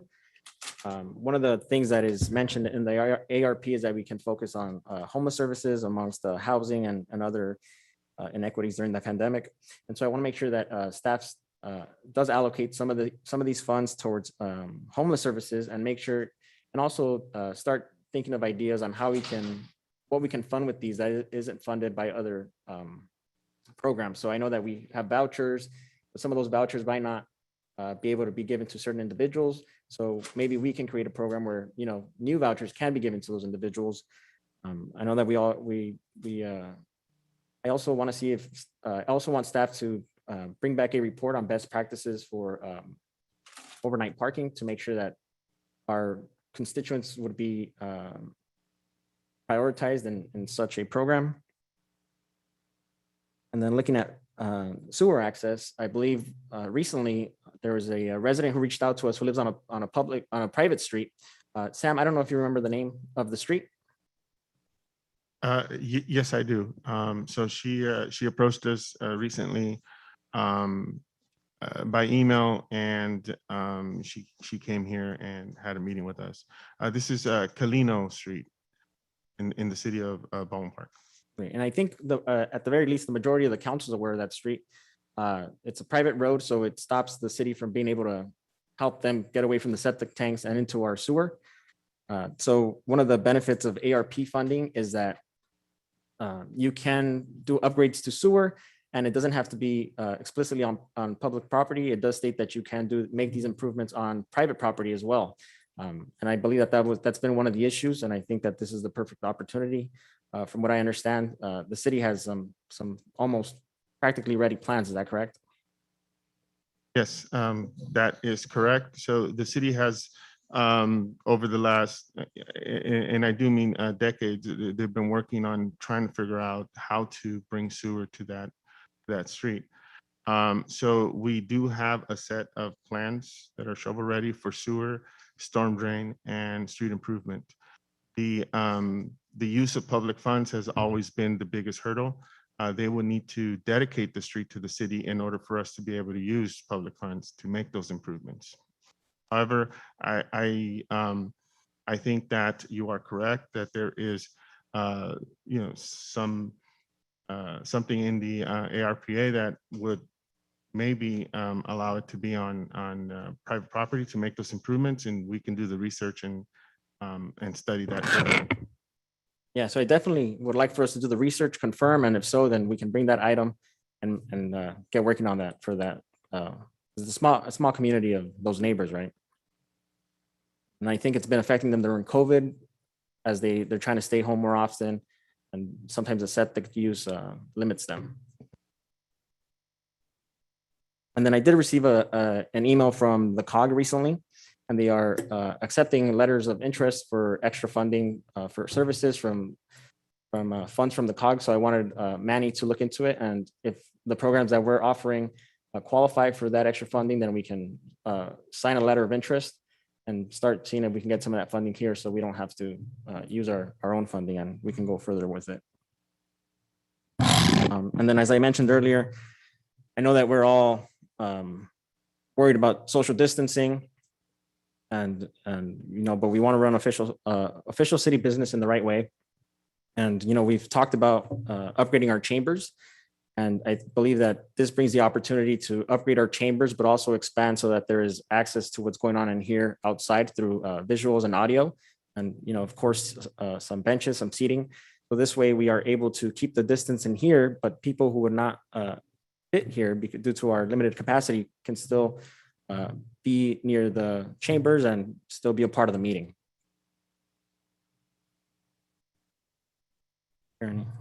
Mayor, Yes. just to piggyback on that, when I was out there speaking to some residents, I was approached by Commissioner Ricardo Vasquez with the same idea of placing chairs out here in the immediate area here as an overflow. We talked about possibly bringing a monitor, a TV monitor. The seniors, I believe, have one that could possibly be transported. So that was just another idea that he came up with. Want to give him the credit for it. Yeah. Mayor. Yes. And with that, that's why I think it's so important that we go ahead and fund that money that they're needing to upgrade the systems. And with that upgrade, we can provide the speakers outside and the monitors that are needed so that we can provide better service for our residents that are not able to come in here to protect them. Yes. And not to mention this way our microphones get upgraded and they don't go in and out. Right, exactly.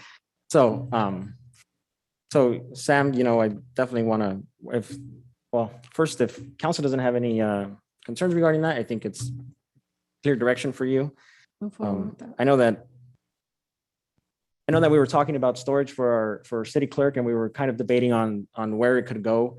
We actually, Mayor Pro Tem and I toured the Public Works yard, and I think Public Works itself is actually above capacity. And, so you yourself are having storage issues.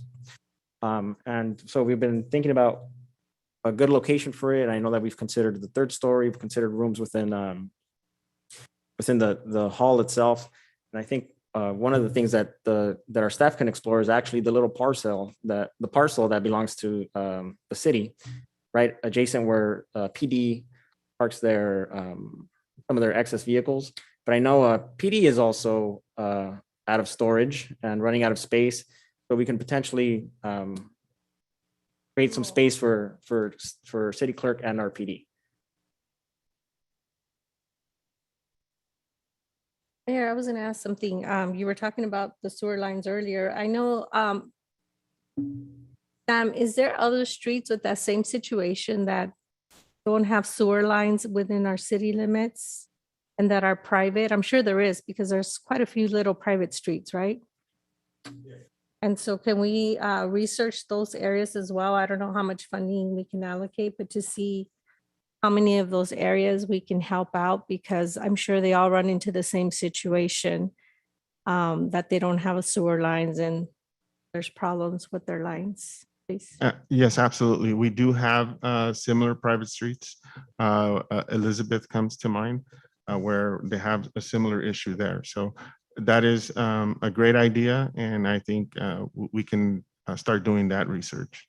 And then you also said, because there are private streets, so we can't go in there and fix the street because it doesn't belong to the city. What needs to be done in order for us to obtain those streets? Is it a difficult legal process, or how does that work? So it is, and maybe Robert can speak to it, but it is a process. They have to legally dedicate that land to the city. Okay. Once that land becomes city property, then now we can go in there and use public funds to make improvements. So another direction, we could also find out what's more or less the cost of dedicating those streets to the city so we can take control of them, because they are our residents, although they're in a private street. There are residents, and I have seen some of those little streets, they're not well taken care of. And if they can be dedicated, a street at a time, of course, because I'm sure it'll become costly.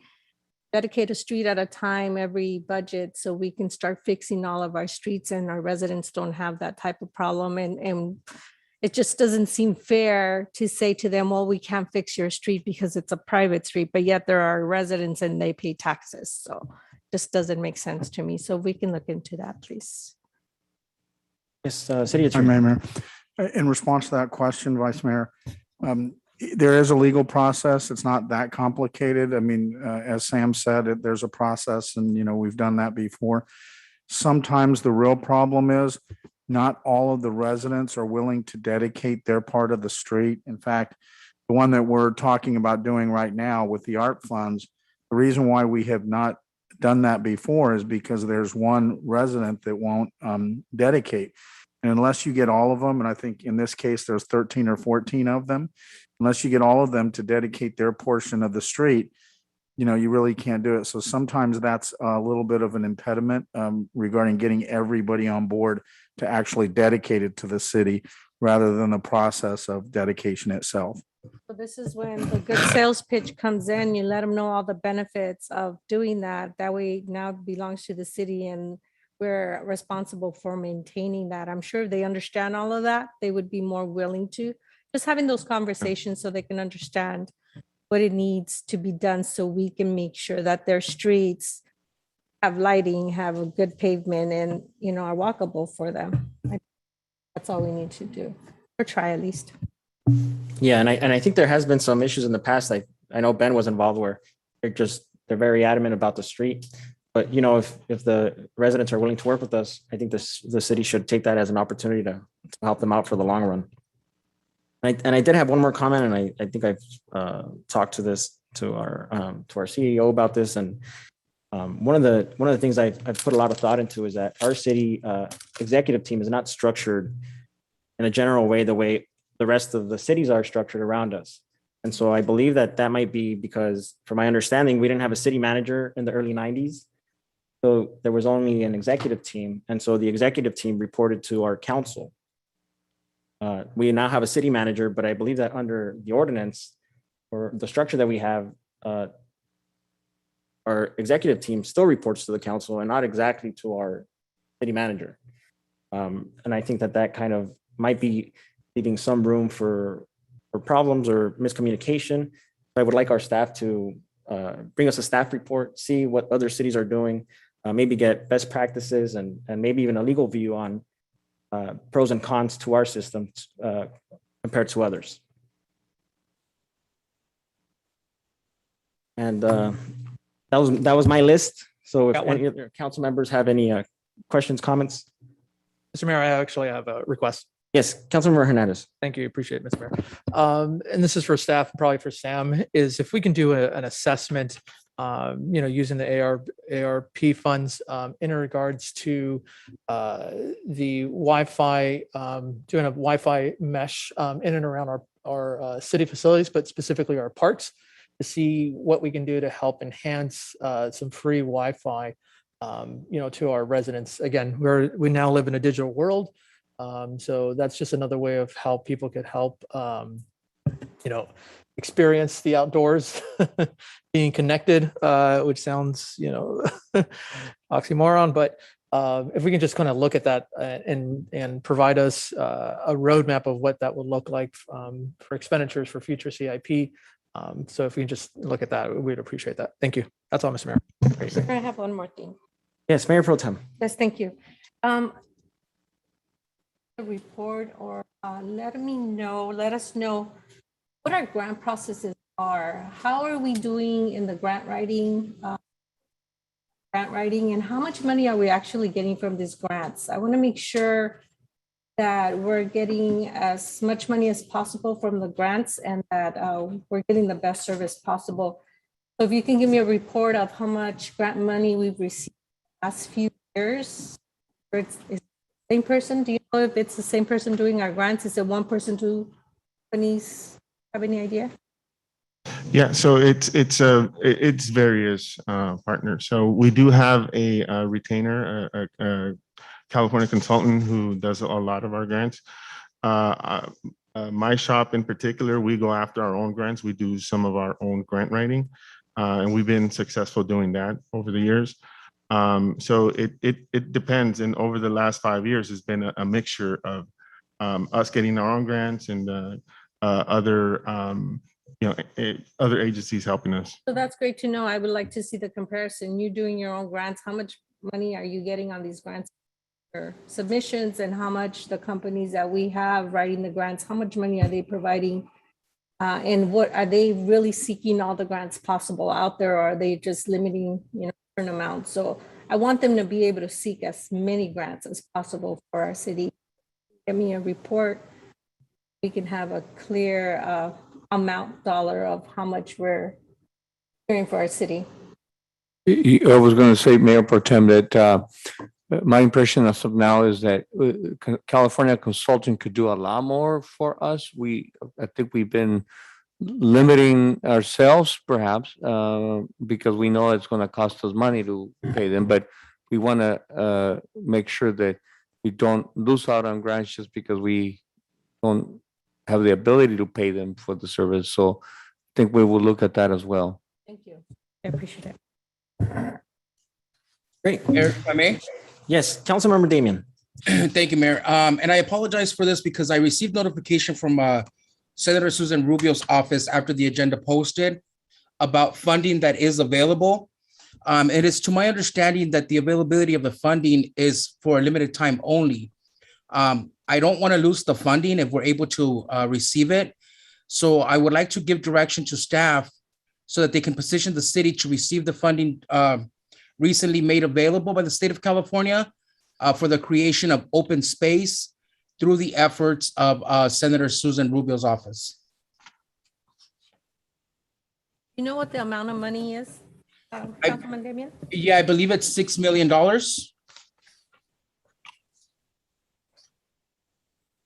I have a question about that. Is there a process? Do we have to accept that money? What is that process? From my understanding, I believe it would be staff. I don't know if Enrique, maybe you can touch up on that. Yeah, I think that's part of what you're directing us to do, is to investigate and research quickly how we access the money, what the process would be, so that we can move quickly on not losing out on the opportunity, since once the state gets moving on their budget stuff, it goes fast. Okay, perfect. Great. Any more comments? Mayor, Yes, Councilmember Garcia. speaking of recreation and community services, I want to acknowledge our director, Manny Carrillo, and congratulate him on his daughter's wedding recently. And, Manny is such a proud father. He takes even more pride in his family than he does in our community. And that's quite a lot. So we just want to congratulate him on his daughter's wedding and marriage and expanding family, and just wish them all the best on behalf of the city.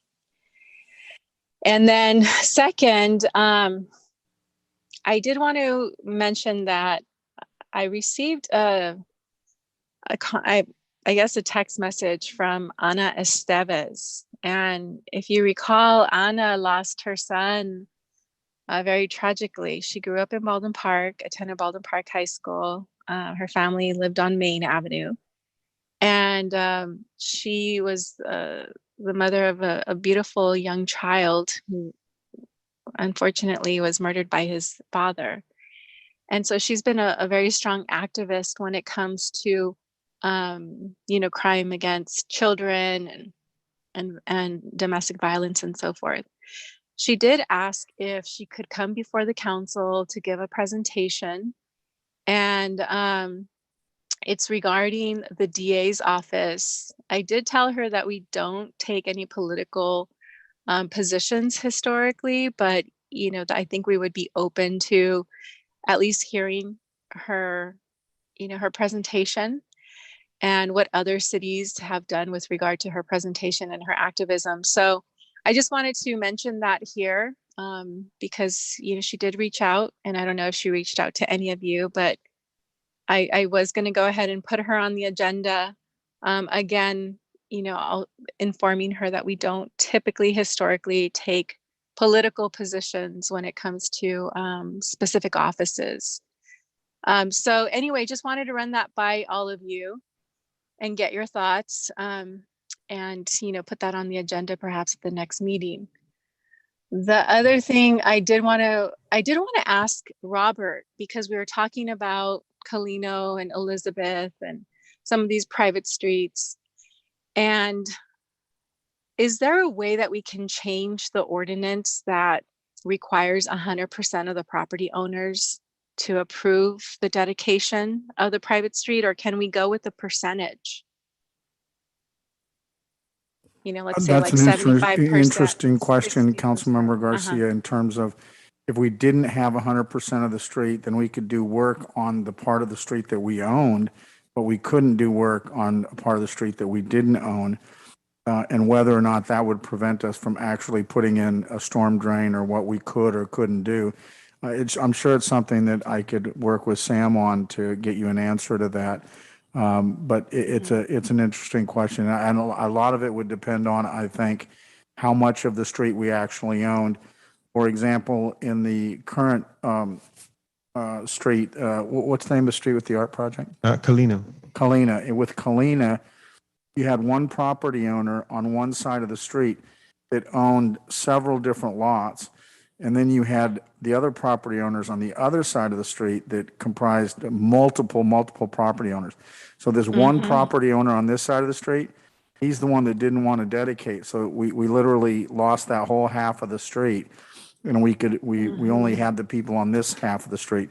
In a situation like that, it would probably be very difficult because while it's not 100%, it's actually less than 50% because that person owned 50% of the entire road. So I think there'll be some different circumstances and iterations that we'd have to work through and go over with you, but we can certainly do that. Okay. Yeah, because I was under the impression that of the 14 property owners on Colino, that we needed 100% of their support in order to dedicate the private street. But I understand it goes off of the percentage of ownership along that private street. So that's what it sounds like. That is correct. But again, we'll get some specifics for you, and we'll get either you a report or give you a call and go over it with you. Okay. Thank you. That's all. Thank you. Great, thanks. And so regarding the presentation, I think there needs to be discussion amongst the council. There's been a handful of groups that have reached out to myself, and I don't know if any other council members. We've not allowed anybody to bring that topic here to City Hall. As I said, as you said, Councilman Garcia, it's a very political one. I'm not entirely sure that the council has ever taken positions on this before. So I do believe that would just be maybe a more longer discussion. And just again, for the conversation of is it the presentation on sexual abuse and or domestic violence workshop that she does, Councilmember Garcia? Or is it in regards to the office itself?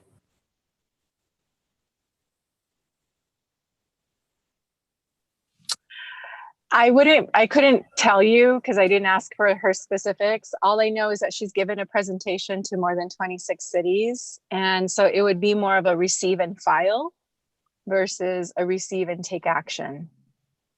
Perhaps if you wouldn't mind, maybe you can provide that information to our CEO and he can circle back with her to determine, what type of presentation it is. If it's just a general service presentation, then that's perfectly fine. But if it's a political in any nature of, advocating against or for, who's ever in that office in the DA, then, I would lean towards saying no. But if it's a presentation in and around services that the DA is providing or other services in and around that, then I'm open to that conversation like anything else.